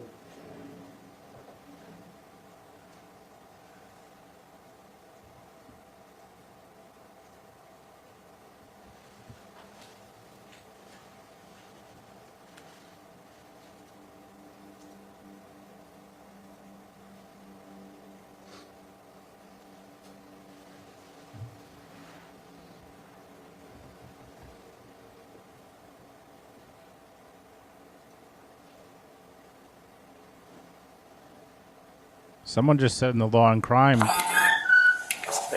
chat, I keep checking it just to see if there's a verdict, but someone just said that for her son Kevin, it was a 7-hour deliberation. Crazy. Sure. You can have that seat. Okay, Tracy. I just wanted to kind of give some time to think. I know you were saying a lot of I don't knows and stuff like that, but is anything else that come to your mind right now? No? Not at all? Okay. Drenda, Super Bowl for 7 months. Thank you so much, Drenda. Appreciate it. I am so in shock. Like did his parents know? Did someone call his parents? I assume someone has at this point. I've only been here with you, to be honest, so all that information I don't even know myself. The only information I know is kind of what you've told me, and that's about it. So. Or is Katie here too?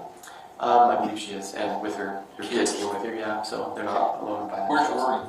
We're at Rachel's house. In Ogden? Okay. I don't know.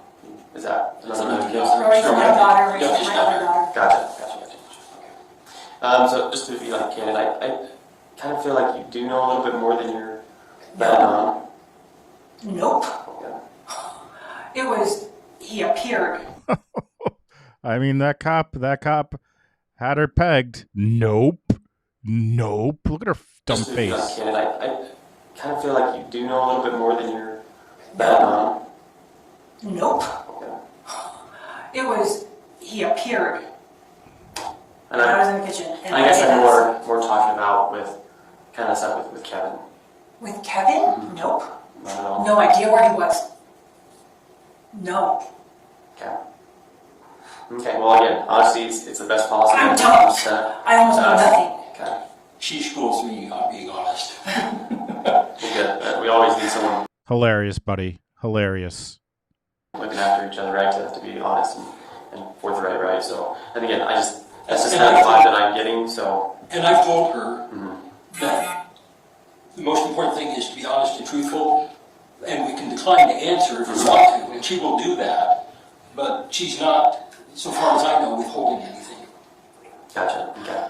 Well, I just wanted to come here and see if you did remember things, because again, like I said, I know you were saying like a lot of I don't knows, and so I just wanted to see if you remembered anything else and talk you with a little bit, but nothing comes to mind at all. I had to interacted with Matt for like maybe 3 seconds. And I didn't see Kevin, and Matt went around the corner, and by the time I don't even know, I didn't see anything. All I heard was noise. What were the noises that you were hearing? The shots. That was the Yeah. noises. There's no conversation, no confrontation at all. Not that I heard. Gotcha. Have you been to the house? Do you know the layout? I haven't, so This is the plan. 3 months in the making. This is the plan. For Tracey to say, he came in the house, said, "Where's Kate?" And then I don't hear anything, no confrontation, no arguing, and then gunshots. That's the plan. That's ridiculous. If you have a plan, you're going to have some kind of plan, aren't you?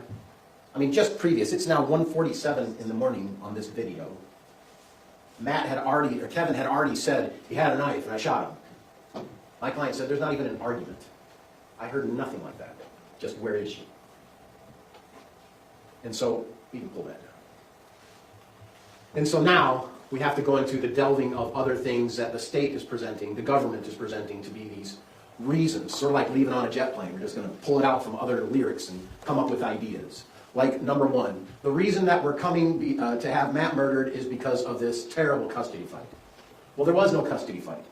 The only thing about custody in this whole case is a telephone conversation that Kate had with a lawyer who said, hey, if you're in California and then you go to another state, he can file some paperwork to have you come back if you don't agree on it. And then proceed forward in a divorce case. Tracey has been divorced 4 times. Has custody, has shared time. The kids have said, I saw my dad every other weekend. The sisters didn't come as much, but I did with my brother. That sounds like something I hear all over the place.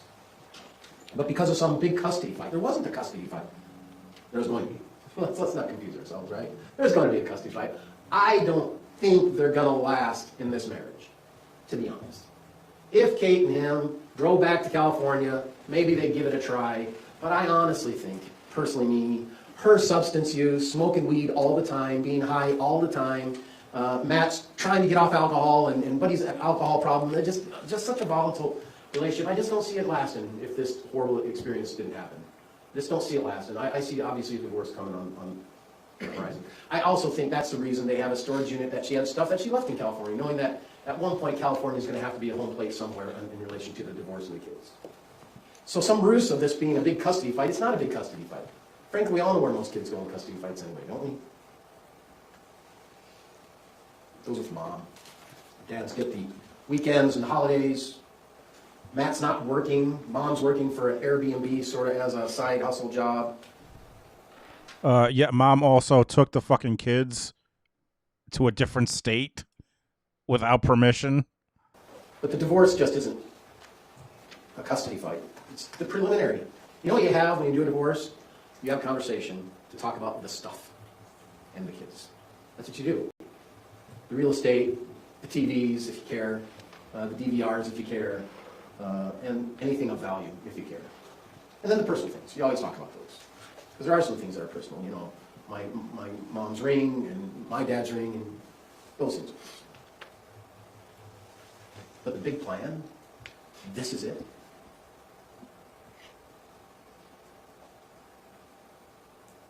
My client is referred to as the hub, right? And the kids are the spokes. And she's the conspirator trying to get all of them to be included. I don't think that's what you heard at all. We heard in the closing that they had time to stage the scene. Well, that's a pretty terrible staging of the scene to say that no one's arguing, no one's fighting, and all we have is gunshots.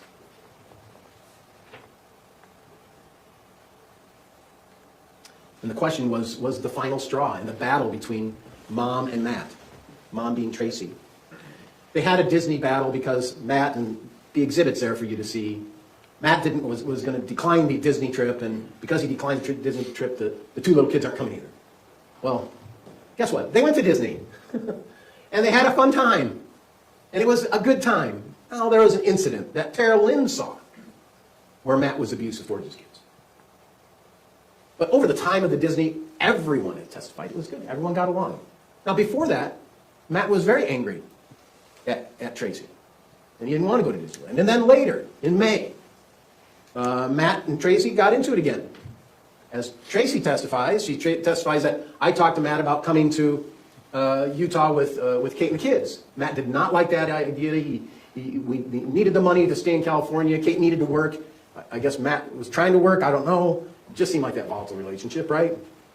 And then the text where Kate says, hey, Matt said it's okay if you come here.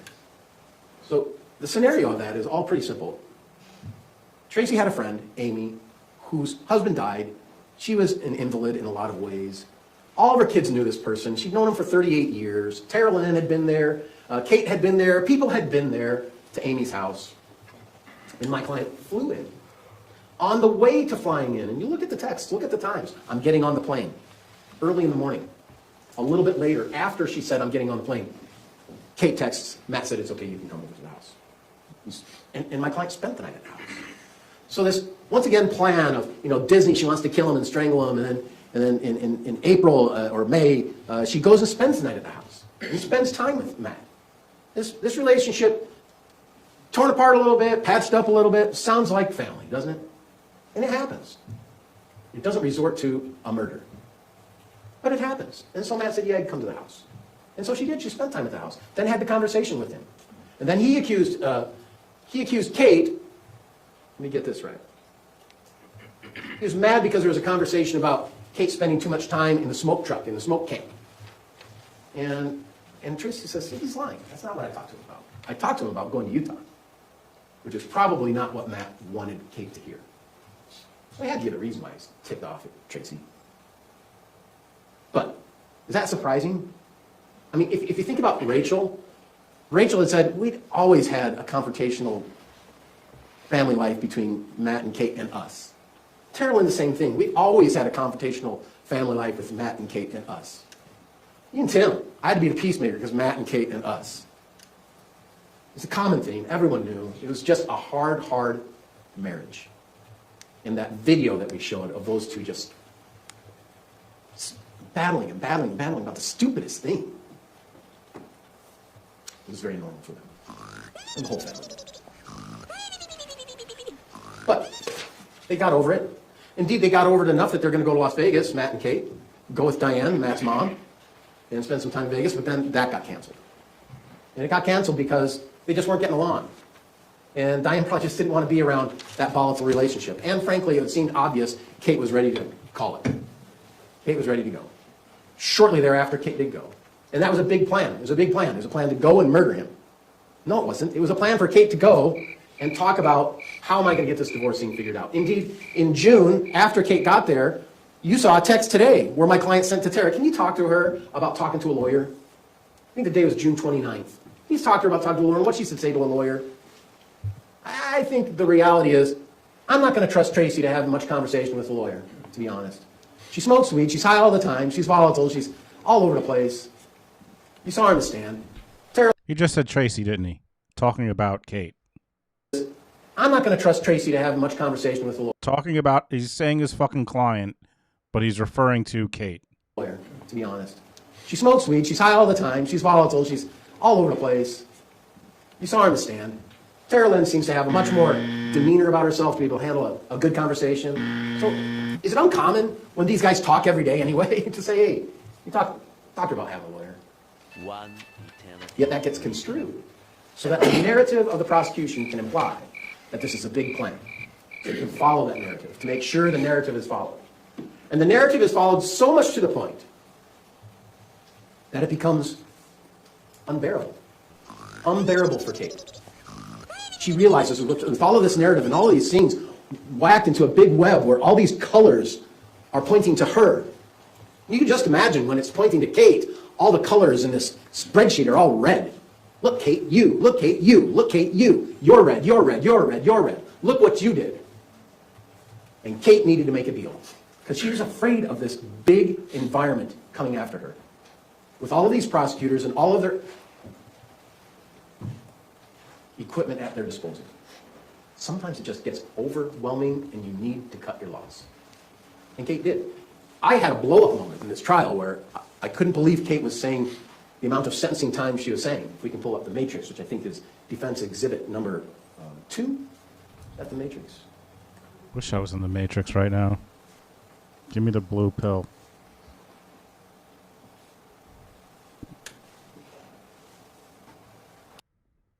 Whoops. 3. So I lost my stuff for a minute, and I had to ask for a break, and I had to leave the room. I had to go get my stuff so that I could really, honestly, help Kate be honest. Because at the bottom of this box, it shows 108 months. You could show the bottom of that box. For her life, she wouldn't agree to that.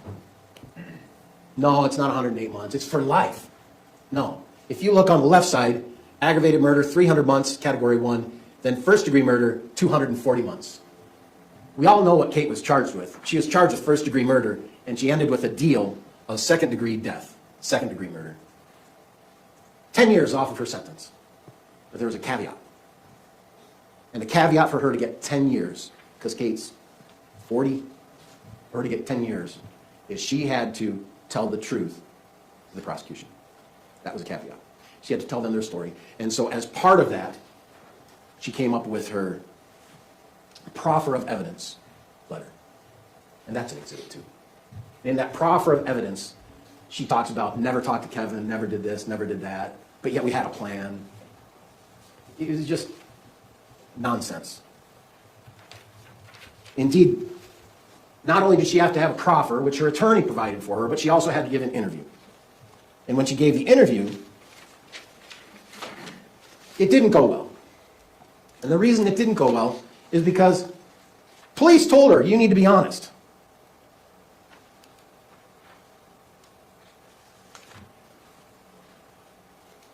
And I asked her that.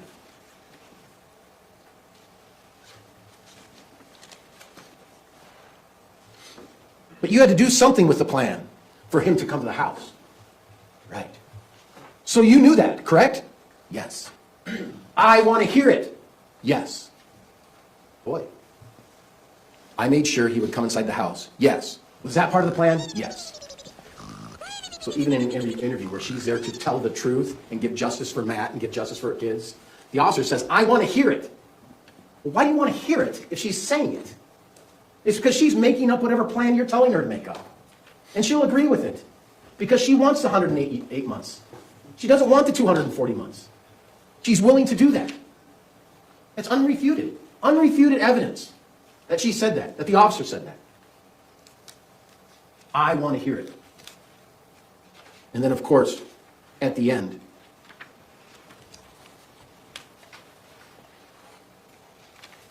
it said, the plan isn't on, right? It's the officer. And she says, I feel like it was 50-50. She was just willing to say what she needed to say. She felt overwhelmed by what was presented against her, by a team of lawyers, by a team of law enforcement, by texts. She was overwhelmed with it. And she had to take the deal. She wanted to get out and live. And she wanted 108 months.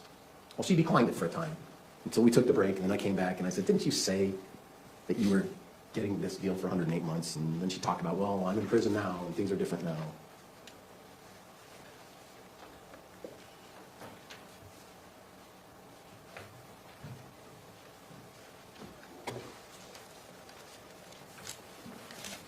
These jury instructions don't get printed and figured out overnight. These jury instructions I've seen many, many times in my career because they're sort of standard.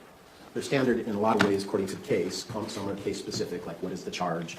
But most of these instructions are over years, and decades, and centuries of instructions to juries to get refined to what we have before us here. Some of these instructions I would ask that you look at with close attention.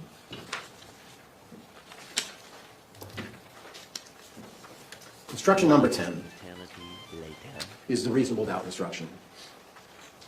And just for a very quick, I know time's going on, very quick.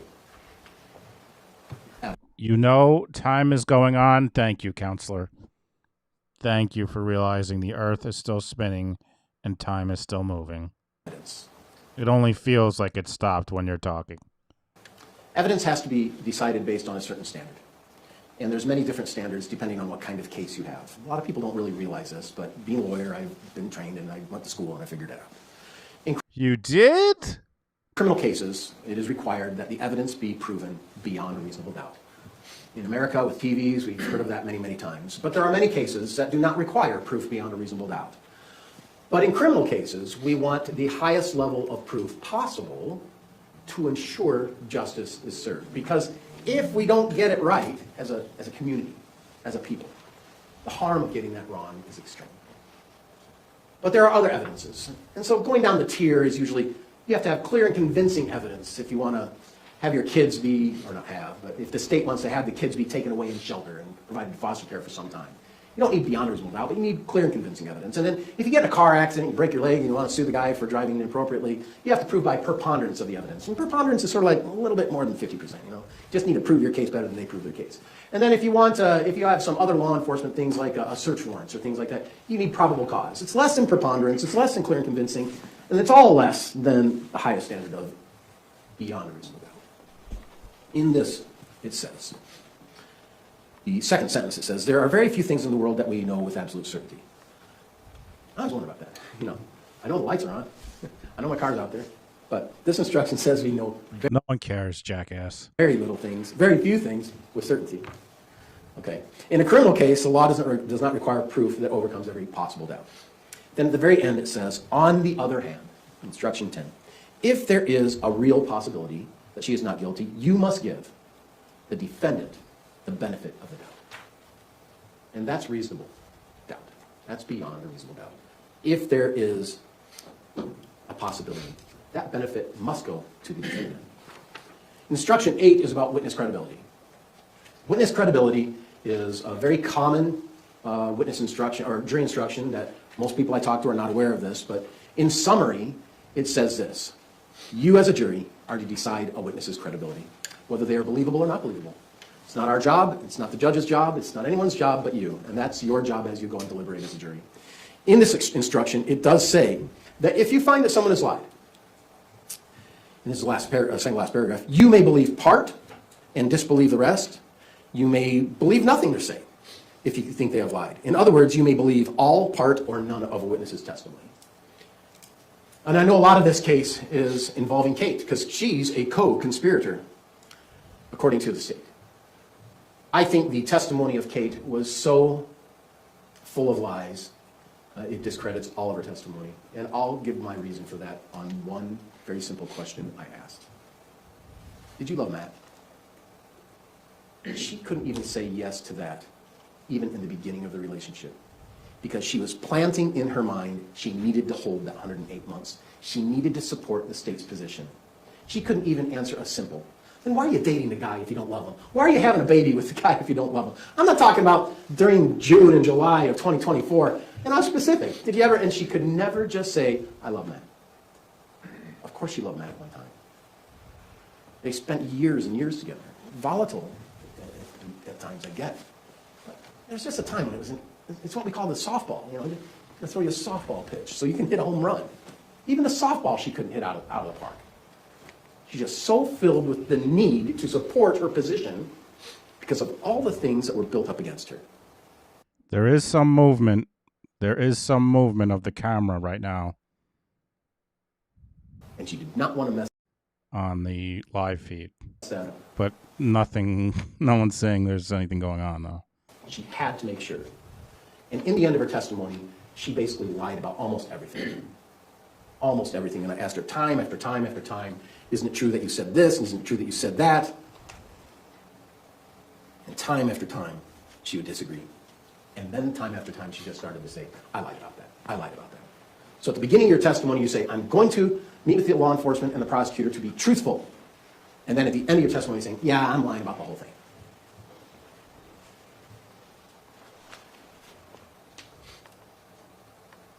On the other hand, there are some things that are irrefutable.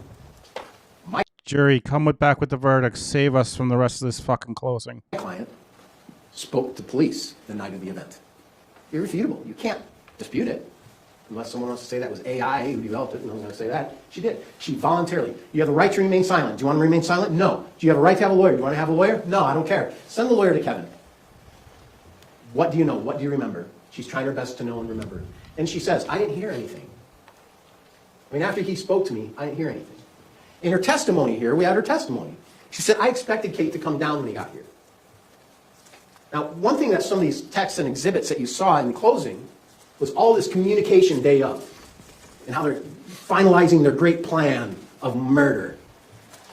But we all know that Tracey wasn't in American Fork. Indeed, Tracey was in Salt Lake at work when she got a text saying he's coming to Utah. It didn't say, we need to get ready. It didn't say anything like that. It just says he's coming to Utah. Do you know why that was an important thing? Because no one thought he was coming to Utah before that.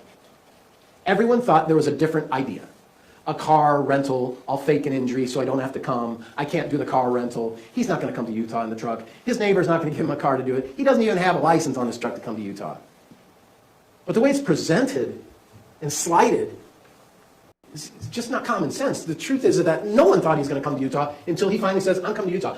Should I come with the starter busted, or should I get the starter? Should I put a new starter in? Do you remember that part in the phone call? He said, I have the starter. The starter should be good and take me time. And so he doesn't leave California until like noontime. And he has to drive from Temecula all the way to American Fork, beginning at noon. I mean, it can be done, and it was done, right? He did it. I've almost done that. You know, it can be done, but man, I usually want to leave earlier in the day. He had nothing going on. I guess he had to take care of the dogs or take care of the truck or those things, but there was no plan for him to come to Utah. There's no plan for him to come to Utah and let's murder him today. Although, in the closing, we hear about it all being a huge plan. There's no plan. The plan was simple. Kate, you need to get off your ideas and just figure out what you're going to do with Matt.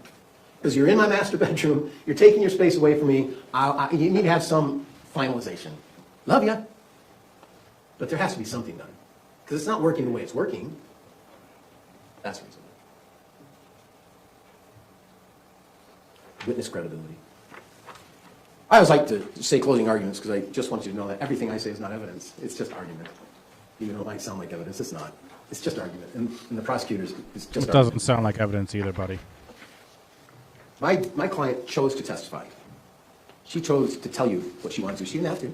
She could invoke her Fifth Amendment right and not say anything. And I could have said, ladies and gentlemen of the jury, my client chose not to testify. However, she did testify. A lot of movement on the camera now. I don't know why, but... And here's what she will say about that. Still no, like, just on the seal, but the camera's moving. She wanted to tell you I have a confrontational relationship with Matt, but sometimes it's not. I love my kids, and Matt's part of the family. We all got a t-shirt. And the truth is that we do have confrontations. And the truth is, yeah, I said, I want to strangle him. He's going to cancel the Disney trip. And then I want to kill him for lying about saying that I'm mad about her being in the pot house or the pot camp or whatever it's called. She said, I never said that. The pot house. I said to him that, hey, it'd be good if Kate came to Utah in the summer and spent some time with the grandkids and the other cousins, which he did not like.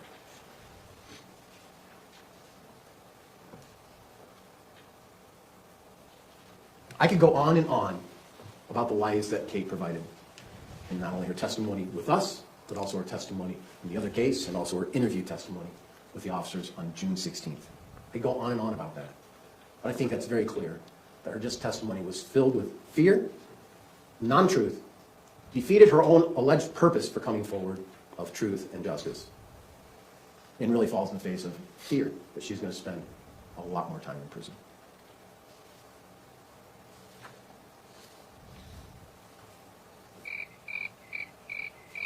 Instruction 13 is mental state.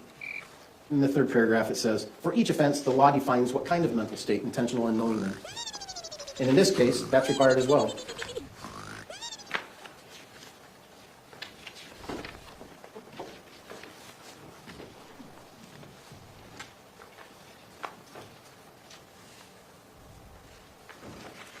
I'm really close, sorry. In instruction 28. You would think, yeah, Abby says Law and Crime doesn't have a verdict clock or a banner. Yeah, you would think after Law and Crime bought Court TV and they're like one thing now, they would get their shit together. But no, they're even worse than they always were. They've always been terrible, terribly run. It's titled Mental States Defined. And this gives really some good instruction. A person acts intentionally when they engage in certain conduct or causes a certain result. Well, I know someone who engaged in certain conduct. And it was Kevin Ellis. Kevin Ellis grabbed a gun and he shot an unarmed man that he said had a knife. And he shot him 7 times. And it caused the result of his death. A person acts knowingly if he is aware of the conduct, aware of the particular surroundings, aware that the conduct is reasonably certain to cause a result. My client testified, to be truthful to you, that she was not aware of that conduct, that she was not aware Kevin was intending to get a gun and kill Matt. Indeed, Oh, I got 3 coffees from Lindsay. Thank you so much, Lindsay. Hope he gets new glasses eventually. Oh boy, Bose. Thank you, Jay. You make it all bearable. Thank you so much, Lindsay. And then I got a Venmo from Lynn B for $10 that says thank you. Thank you so much, Lynn and Lindsay. Thank you. she was hoping that Kate would be coming down soon to greet Matt because she wasn't exactly sure when he was getting there, but he's going to be there soon. And the inference of that intent. And the elements of the crime are then provided in instructions.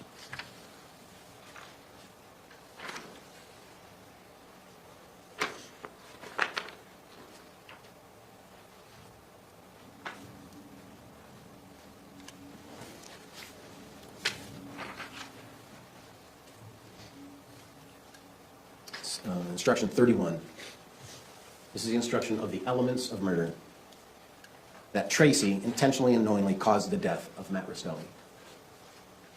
It is surprising to me in this case how people are minimizing the actions of Kevin Ellis. He shot a man. He was high on cocaine. He made lies. And it seems to be minimized in this.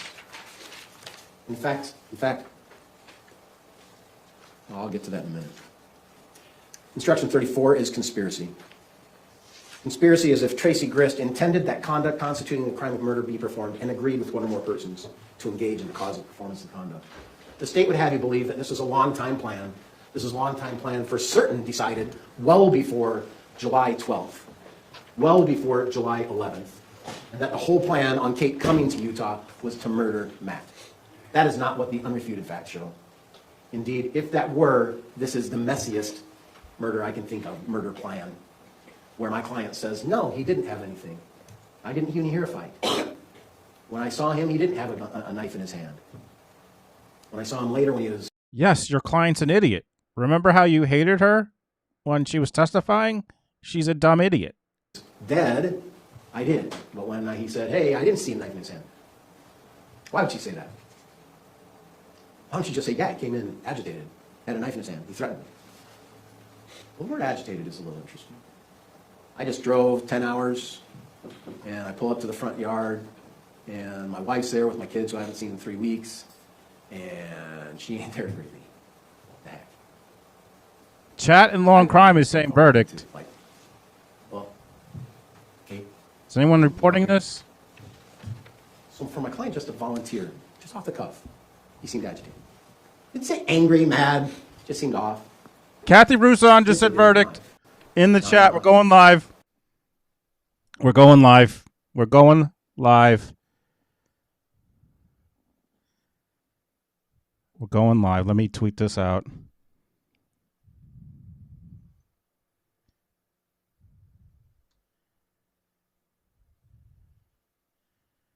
Let me tweet this out.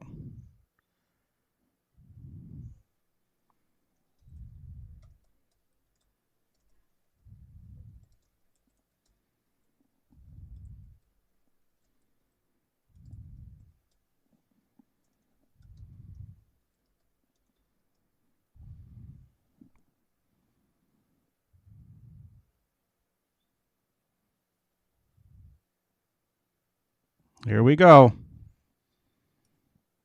Or whenever it's going to happen. We are live.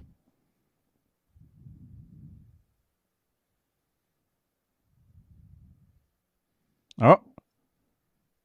See some movement. Here we go.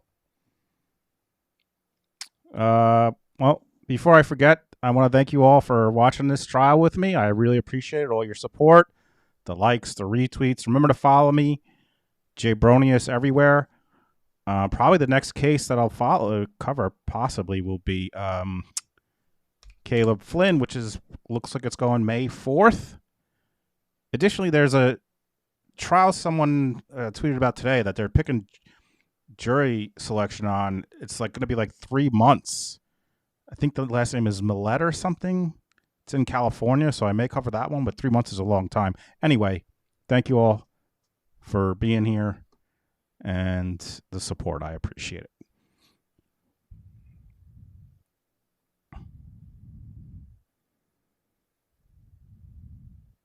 And remember to follow me on all the things. Hit the likes. Hit the shares. Hit the buttons. It's about a lady who went missing. If you guys know what I'm talking. Is it Millette? What's up, Bart Madness?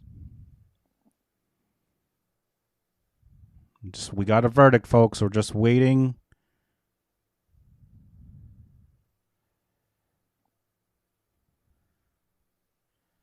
If you're on the Twitter machine, if you could retweet my tweet, that would be great. I'd appreciate it. Share it out. Let your friends know. Let your enemies know.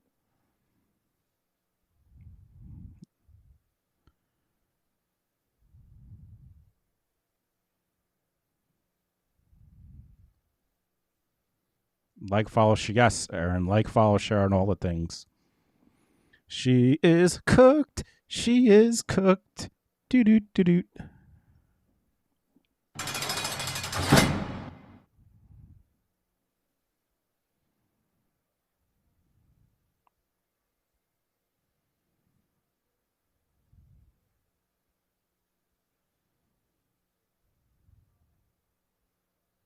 That's the bottom line, because Stone Cold said so. Brittany says, will she have the Donna Adelson meltdown? What sucks is we're just going to see the back of her dumb rat's nest if there's any meltdown because of the fucking camera angles in this stupid thing.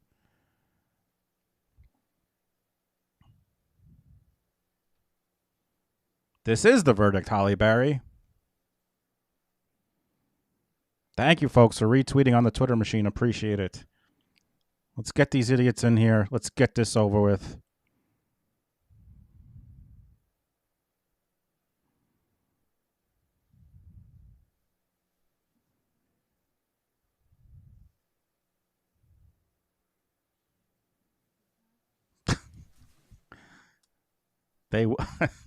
True, Aaron. True.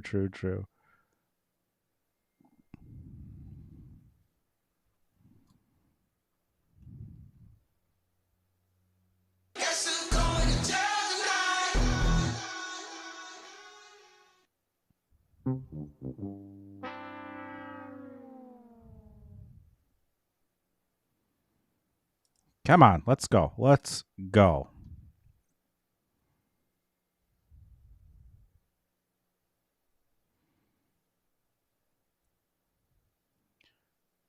Hey, Serena. Welcome in, everybody.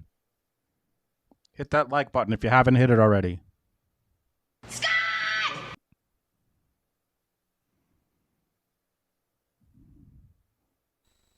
And here we go. Catherine, a member for 27 months, says, is this the verdict? Catherine, it is the verdict. And for folks who don't know, that was a previous stream where some fucking jabroni kept saying, is this the verdict? Is this the verdict? And it wasn't the verdict. And it made me unhappy. I do remember Zach's verdict. That was the first real criminal verdict I ever covered, because the first verdict was Gwyneth Paltrow. And then Zach Latham was the first criminal trial. Hey, KLB. Seeing some movement. This is the verdict, Kim. This is the verdict. Hot pocket. Might as well just play some sound effects. Slow down.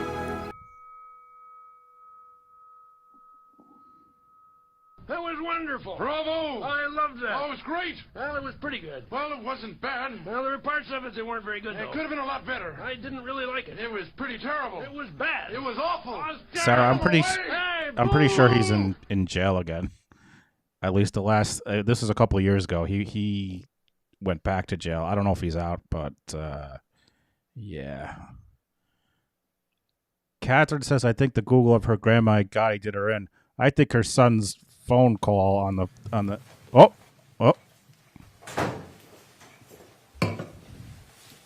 Thank you. Please be seated. Let's go back on the record in the matter of State versus Tracey Marie Grist, case number 241101170.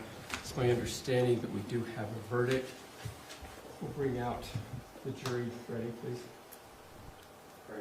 That's the bottom line, because Stone Cold said so.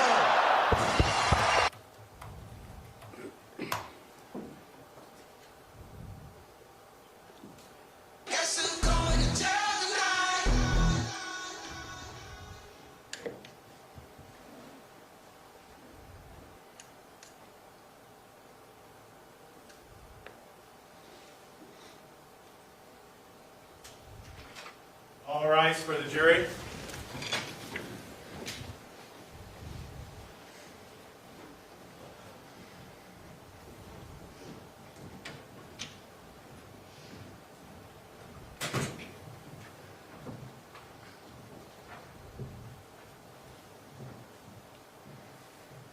Thank you. Please be seated. Can't believe we don't get to see her fucking Jury number face. 6, may I assume that you're our foreperson? See her fucking rat's We have nest. a unanimous verdict. Yes. Could you hand the verdict to my bailiff, please? This is so dumb. Can't we? You couldn't get a camera in front of her. Have her hold up a phone in selfie mode. Can't get a camera on her. Got to see Rick Moranis over here.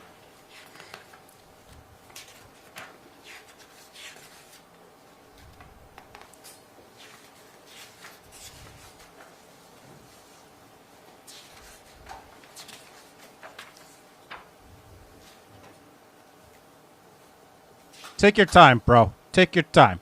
Take a little nap. Who cares?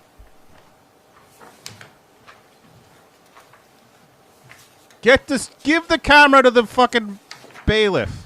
Give that dude the fucking camera. I want to see her face.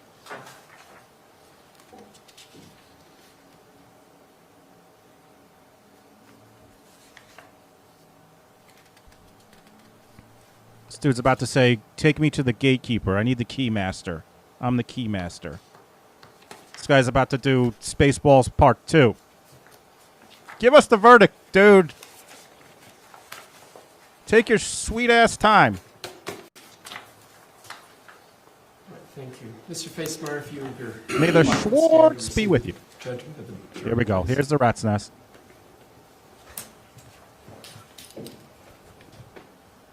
In the 4th District Court, Provo, Utah County, State of Utah.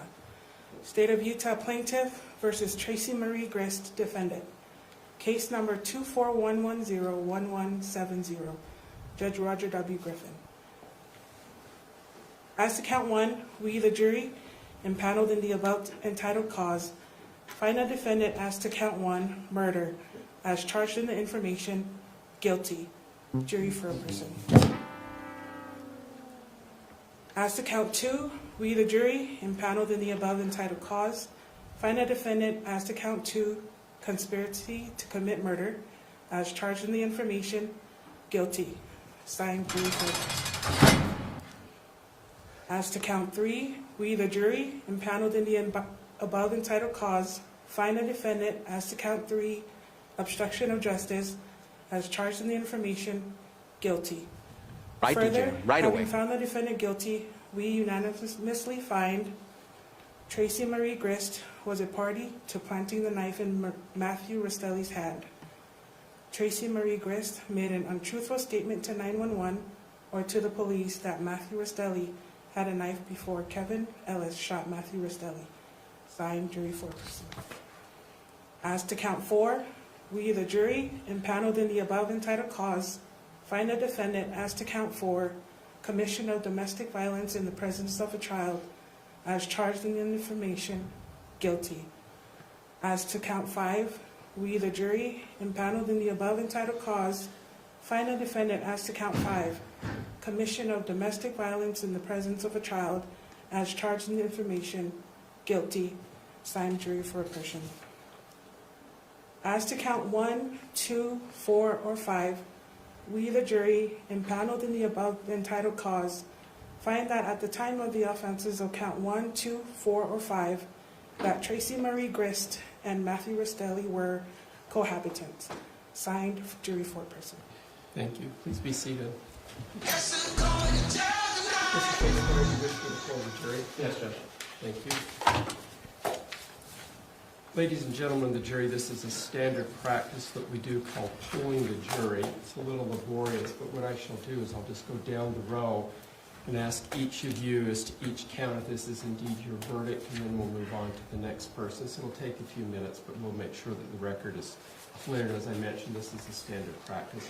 I'll just start with juror number 6, then I'll go to juror 10, and then juror 27, and then we'll go to the back row, and then just hold up your placard so I can see your number, and then we'll go from there. So juror number 6, starting with you, is it indeed your verdict is to count 1 guilty? Yes. As to count 2, is it indeed your verdict guilty? Yes. As to count 3, Oh my God, it's got to do all of them for every verdict? Is it indeed your verdict also that Tracey Marie Grist planted a knife in Matthew Rastelli's hand? Yes. Is it also your verdict that she made an untruthful statement to 911 or the police that Matthew Rastelli had a knife before Kevin Ellis shot Matthew Rastelli? Yes. Count 4, is it indeed your verdict guilty? Yes. Count 5, is it indeed your verdict guilty? Yes. Count All right, 6, rest of the is your jurors, verdict for rest of the cohabitation? jurors, just Indeed please your say verdict ditto, and we're good to go. that they were cohabitants. Yes. All right, thank you. And I was a little neglectful there, so I want to do a couple of things just to make sure. Oh my God, Rick, what are you doing? Count 1 was murder, and that was indeed your verdict for murder. Yes. And then for count 2, it was conspiracy to commit murder. That was your verdict Yes. as well. And then count 3, Oh my God. was, as to obstruction of justice, it was indeed guilty. Yes. I do want to say, although you didn't mention it, this count 1, 3, 4, and 5 are all as a party to. Is What? that correct? What? Oh my God, what did he just say? Counts 1, 2, 4, and 5 are Sorry. cohabitants. 1, 2. Counts 1, 2, 1, 2, 4, and 5 are cohabitant. Yes. Counts 1 and 3 are as a party to. Oh my and God. I'm not sure I understand you there. What the Sorry. fuck? Sorry, can you count Bro. 1 was murder? Yeah, count let me 2 read them all to you again. What the fuck? There's no problem at all. I'll go. Why did I'll you go talk, slow, dude? okay? Why would you say anything? So count 1 is for murder, as charged in the information. Was it your verdict guilty for murder? Yes. Count 2 was conspiracy to commit murder. Was it your verdict that Ms. Grist was guilty? Yes. You better just shut the fuck up when you're done with this, dude. Was Don't say a obstruction fucking of word. justice. Was that your verdict of guilty? Yes. Thank you. Was it also your verdict that Ms. Grist, quote, was a party to planting the knife in Matthew Rastelli's hand? Yes. Was it also your verdict that Tracey Marie Grist made an untruthful statement to 911 or the police that Matthew Rastelli had a knife before Kevin Ellis shot Matthew Rastelli? Yes. Thank you. And then count 4 was commission of domestic violence in the presence of a child. Was that your verdict of guilty? Yes. Then count 5 was also commission of domestic violence in the presence of a child. Was it indeed your verdict of guilty? Yes. Thank you. And then the special verdict form. Oh my And God. that reads as What follows. the We, the jury impaneled in the above entitled cause, find that at the time of the offenses in counts 1, 2, 4, or 5, that Tracey Marie Grist and Matthew Rastelli were cohabitants. Was that your verdict? Right. Did that clean up your confusion? Yes. Yes, lock it up. You better lock it up. You better lock it up. No, you lock it up. You lock it up. Lock it up. Lock it up. I'm just trying to clarify. Yeah, let's talk about that after. Let's pull right now. Oh my God. Oh my God. Thank you. Sit tight. Well, this and is getting we'll go through the appealed rest of the panel. because that fucking guy Juror couldn't keep his number mouth shut. 10. As to count 1 murder, was it indeed your verdict guilty? Yes. As to count 2 conspiracy to commit murder, was it your verdict as guilty? Yes. As to count 3 obstruction of justice, was it your verdict of guilty? Yes. Did you also find that Tracey Marie Grist was a party to planting the knife in Matthew Rastelli's hand? Did you also find that Tracey Marie Grist made an untruthful statement to 911 or the police that Matthew Restelli had a knife before Kevin Ellis shot Matthew Restelli? Yes. Thank you.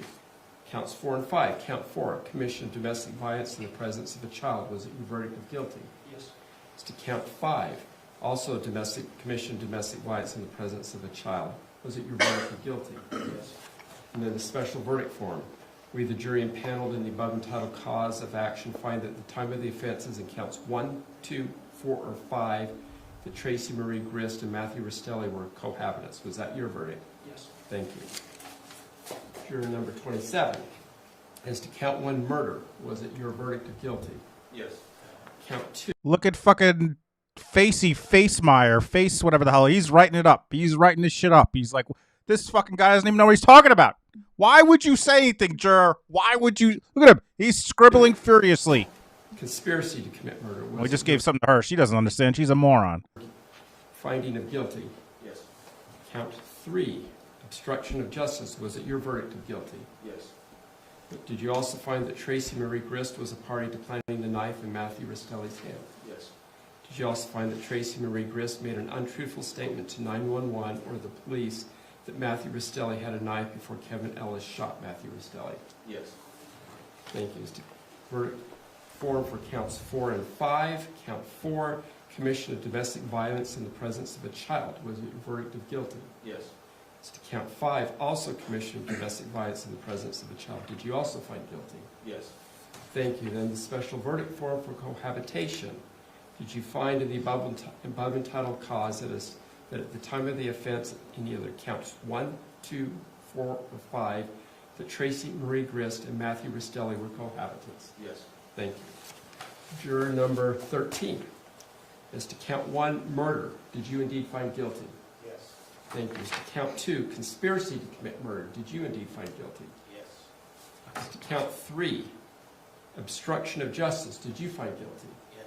Did you also find Tracey Marie Grist was a party to planting the knife in Matthew Restelli's hand? Yes. Did you also find that Tracey Marie Grist made an untruthful statement to 911 or the police that Matthew Restelli had a knife before Kevin Ellis shot Matthew Restelli? Yes. Verdict form for counts 4 and 5. As to commission of domestic violence in the presence of a child, did you find guilty? Yes. As to count 5, also commission of domestic violence in the presence of a child is charging the information. Did you find guilty? Yes. As to count 6, the special verdict form. Did you find in the above entitled cause of action that the time of the offenses in counts 1, 2, 4, or 5 that Tracey Marie Grist and Matthew Restelli were cohabitants? Yes. Thank you. Juror number 5. As to count 1, murder. Yes. Was your verdict guilty? Yes. Thank you. As to count 2, conspiracy to commit murder. Was your verdict guilty? Yes. Thank you. As to count 3, obstruction of justice. Was your verdict guilty? Yes. As to did you also find that Tracey Marie Grist was a party to planting the knife in Matthew Restelli's hand? Yes. Did you also find that Tracey Marie Grist made an untruthful statement to 911 or the police that Matthew Restelli had a knife before Kevin Ellis shot Matthew Restelli? Yes. As to verdict form for counts 4 and 5. As to count 4, commission of domestic violence in the presence of a child. Did you find guilty? Yes. As to count 5, also commission of domestic violence in the presence of a child. Did you also find guilty? Yes. Thank you. In the special verdict form, do you also find in the above entitled cause that at the time of the offenses on either counts 1, 2, 4, or 5, that Tracey Marie Grist and Matthew Restelli were cohabitants? Yes. Thank you. Juror number 25. As to count 1, murder. Was it your verdict? Did you find it as your verdict guilty? Yes. As to count 2, conspiracy to commit murder. Did you find guilty? Yes. As to count 3, obstruction of justice. Was it your verdict of guilty? Yes. Did you also find that Tracey Marie Grist was a party to planting the knife in Matthew Restelli's hand? Yes. Did you also find that Tracey Marie Grist made an untruthful statement to 911 or the police that Matthew Restelli had a knife before Kevin Ellis shot Matthew Restelli? Yes. Verdict form for counts 4 and 5. Count 4, commission of domestic violence in the presence of a child. Was it your verdict of guilty? Yes. Count 5, commission of domestic violence in the presence of a child. Did you also find guilty there? Yes. And as the special verdict form, did you find in the above entitled cause of action that the time of the offenses in counts 1, 2, 4, or 5 that Tracey Marie Grist and Matthew Rastelli were cohabitants? Yes. Thank you. Juror number 19.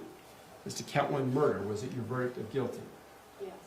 As to count 2, conspiracy to commit murder, was it your verdict of guilty? Yes. As to count 3, obstruction of justice, was it your verdict of guilty? Yes. Was it also, did you also find that Tracey Marie Grist was a party to planting the knife in Matthew Rastelli's hand?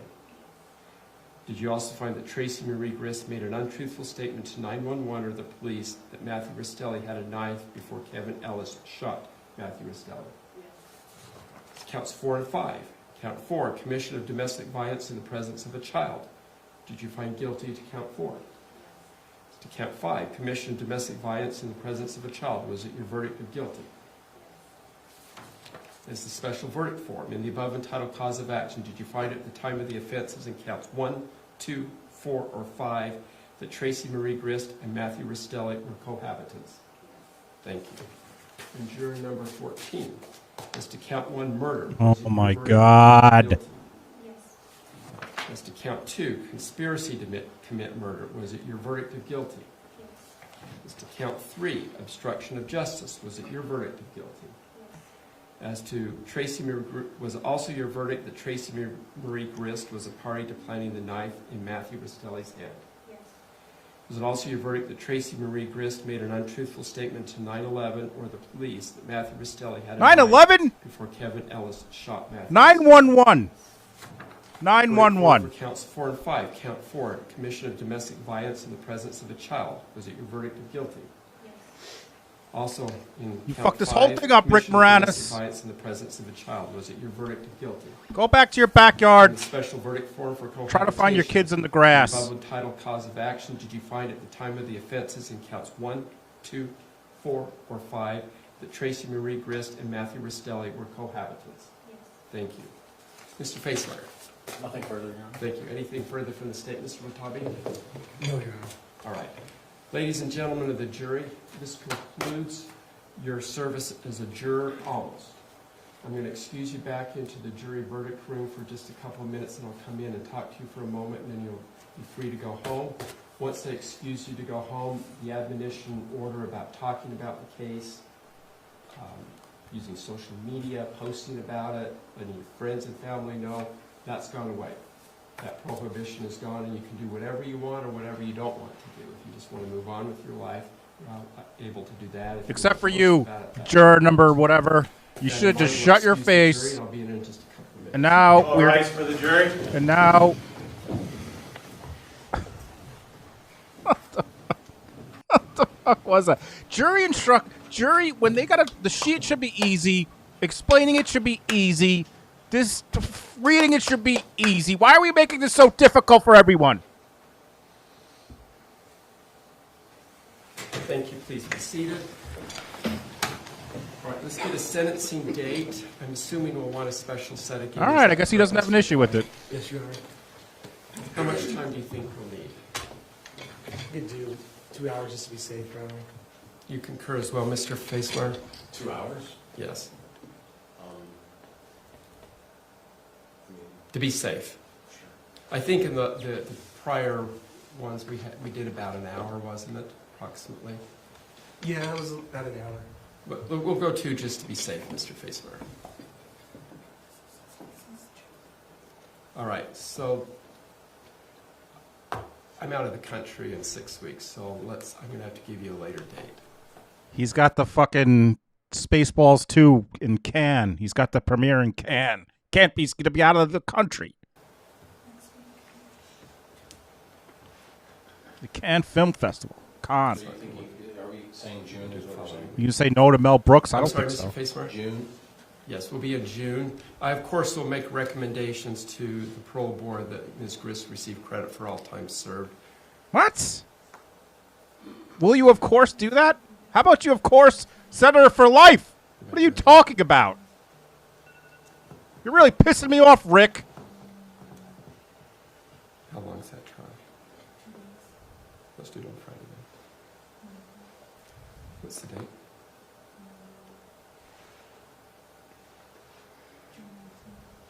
What do you mean, of course? June 19th, it's a Friday at 9 a.m. Does that work for you, Mr. Watabe? Well, you're doing that, Mr. Facemer. How about you? Okay, perfect. Can I ask what the current state law is for June 19th? Is that Juneteenth, which is a holiday for the state now? Yeah, Monday's the holiday. We celebrate it on the Monday? Yeah, this is, I think, the last year that we do that, and then we go back to this, the way the rest of the country celebrates. Thank you. It was a good question. That's what we were just talking about. You said that works for you, Mr. Facemer? Thank you. Mr. Watabe? I'm still checking. Okay, thank you.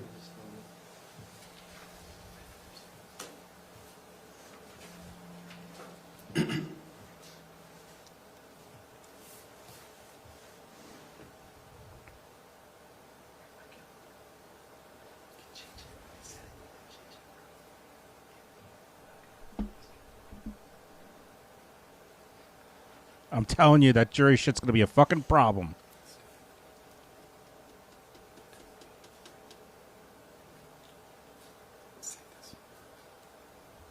We've seen problems with way less than that with juries.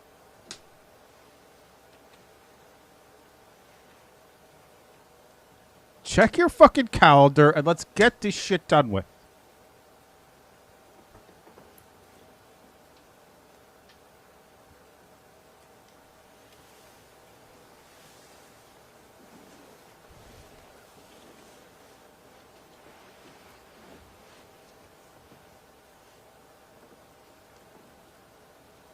Almost there, sorry.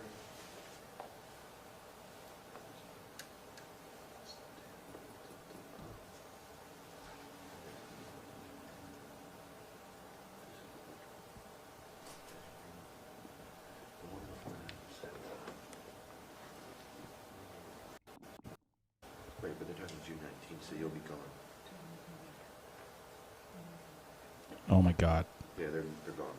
You're not in June 19th that you're on. What was the other date? What date was it? All right, Friday before June 12th, 9 a.m. Does that work? Yeah. Does that work for you as well, Mr. Facemeyer? We'll fucking make it worse, Fakesmeyer. That won't work as well. We could do the week after June 19th. Any day during the weeks besides Friday and I've got some trials is the problem.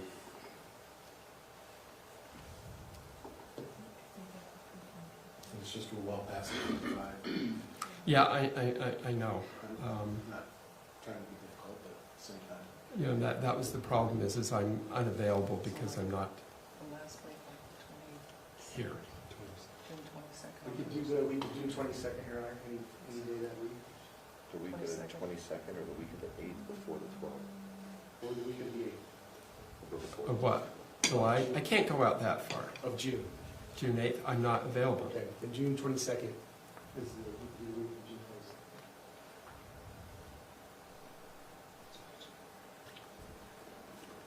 22nd. Abby, $25 Venmo. Abby, thank you so much. And Abby says, STG, WTF, also GOAT. Thanks. Thank you. And this was the... What do we have in the morning? I can't even show them. My what? All right, we'll have to bump the other one. So what day is that again? June 22nd at 1:30 work for you. Thank you so much, Abby. No, they're not back on the 12th. I'm sorry, the Rostellis don't get back until the 24th. Can you change your plans? I can't go out forever. We can't. It's out of the area. Oh my God. When do you get back? We get back the 25th. The 25th of June.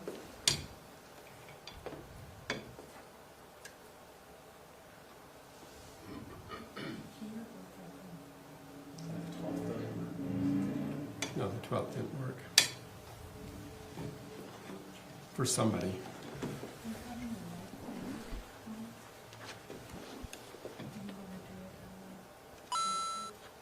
Bart Madness, thank you so much, Bart.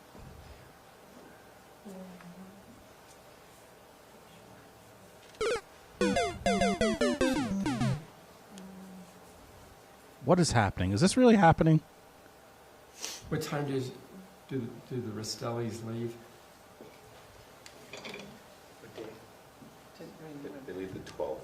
12th of June, Right. We did it at They leave from California. 10 o'clock. The 11th. The 10th, you mean? All right, we'll make my criminal calendar on Wednesday the 10th light, and we'll do it at 10:30. What day is your criminal calendar? Wednesdays. The 10th? Yeah. Yay, Holly Berry. Thank you. 7 months. Super Bowl. Thanks, Holly.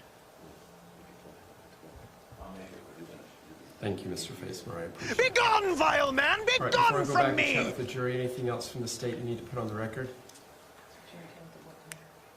They're not even listening to him. Would you be willing to ask the jury if they'd be willing to speak with any? I will. I always do that. I'll talk with them privately first. Yeah.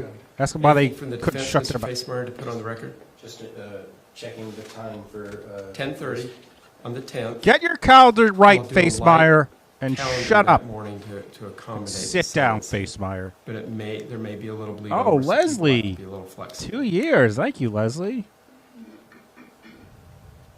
Does that still work? Oh, yeah. I was checking. They asked for the time, just making sure. All right. And anything you need to put on the record? No, Your Honor.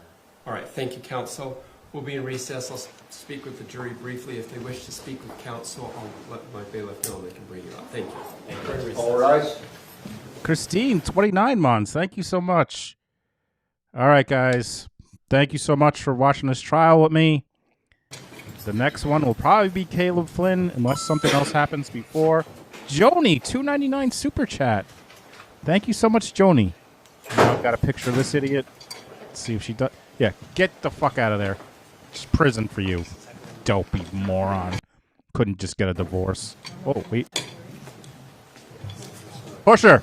Trip her. Kick the back of her one foot into the other one so she falls down. I'm in the court, so I'll try to keep it light. Make sure I'll keep my name. All right. Thanks so much, everybody. Appreciate you. Have a good night. And we'll catch you on the flippity flip pieces. Deuces. YOLO. Thank you so much, everybody. Appreciate it. Goodbye. Oh, also, Cat Not Williams is live right now. I got you. If you still want to watch some true crime, I'm sending you over to her. She is a good one. Deuces.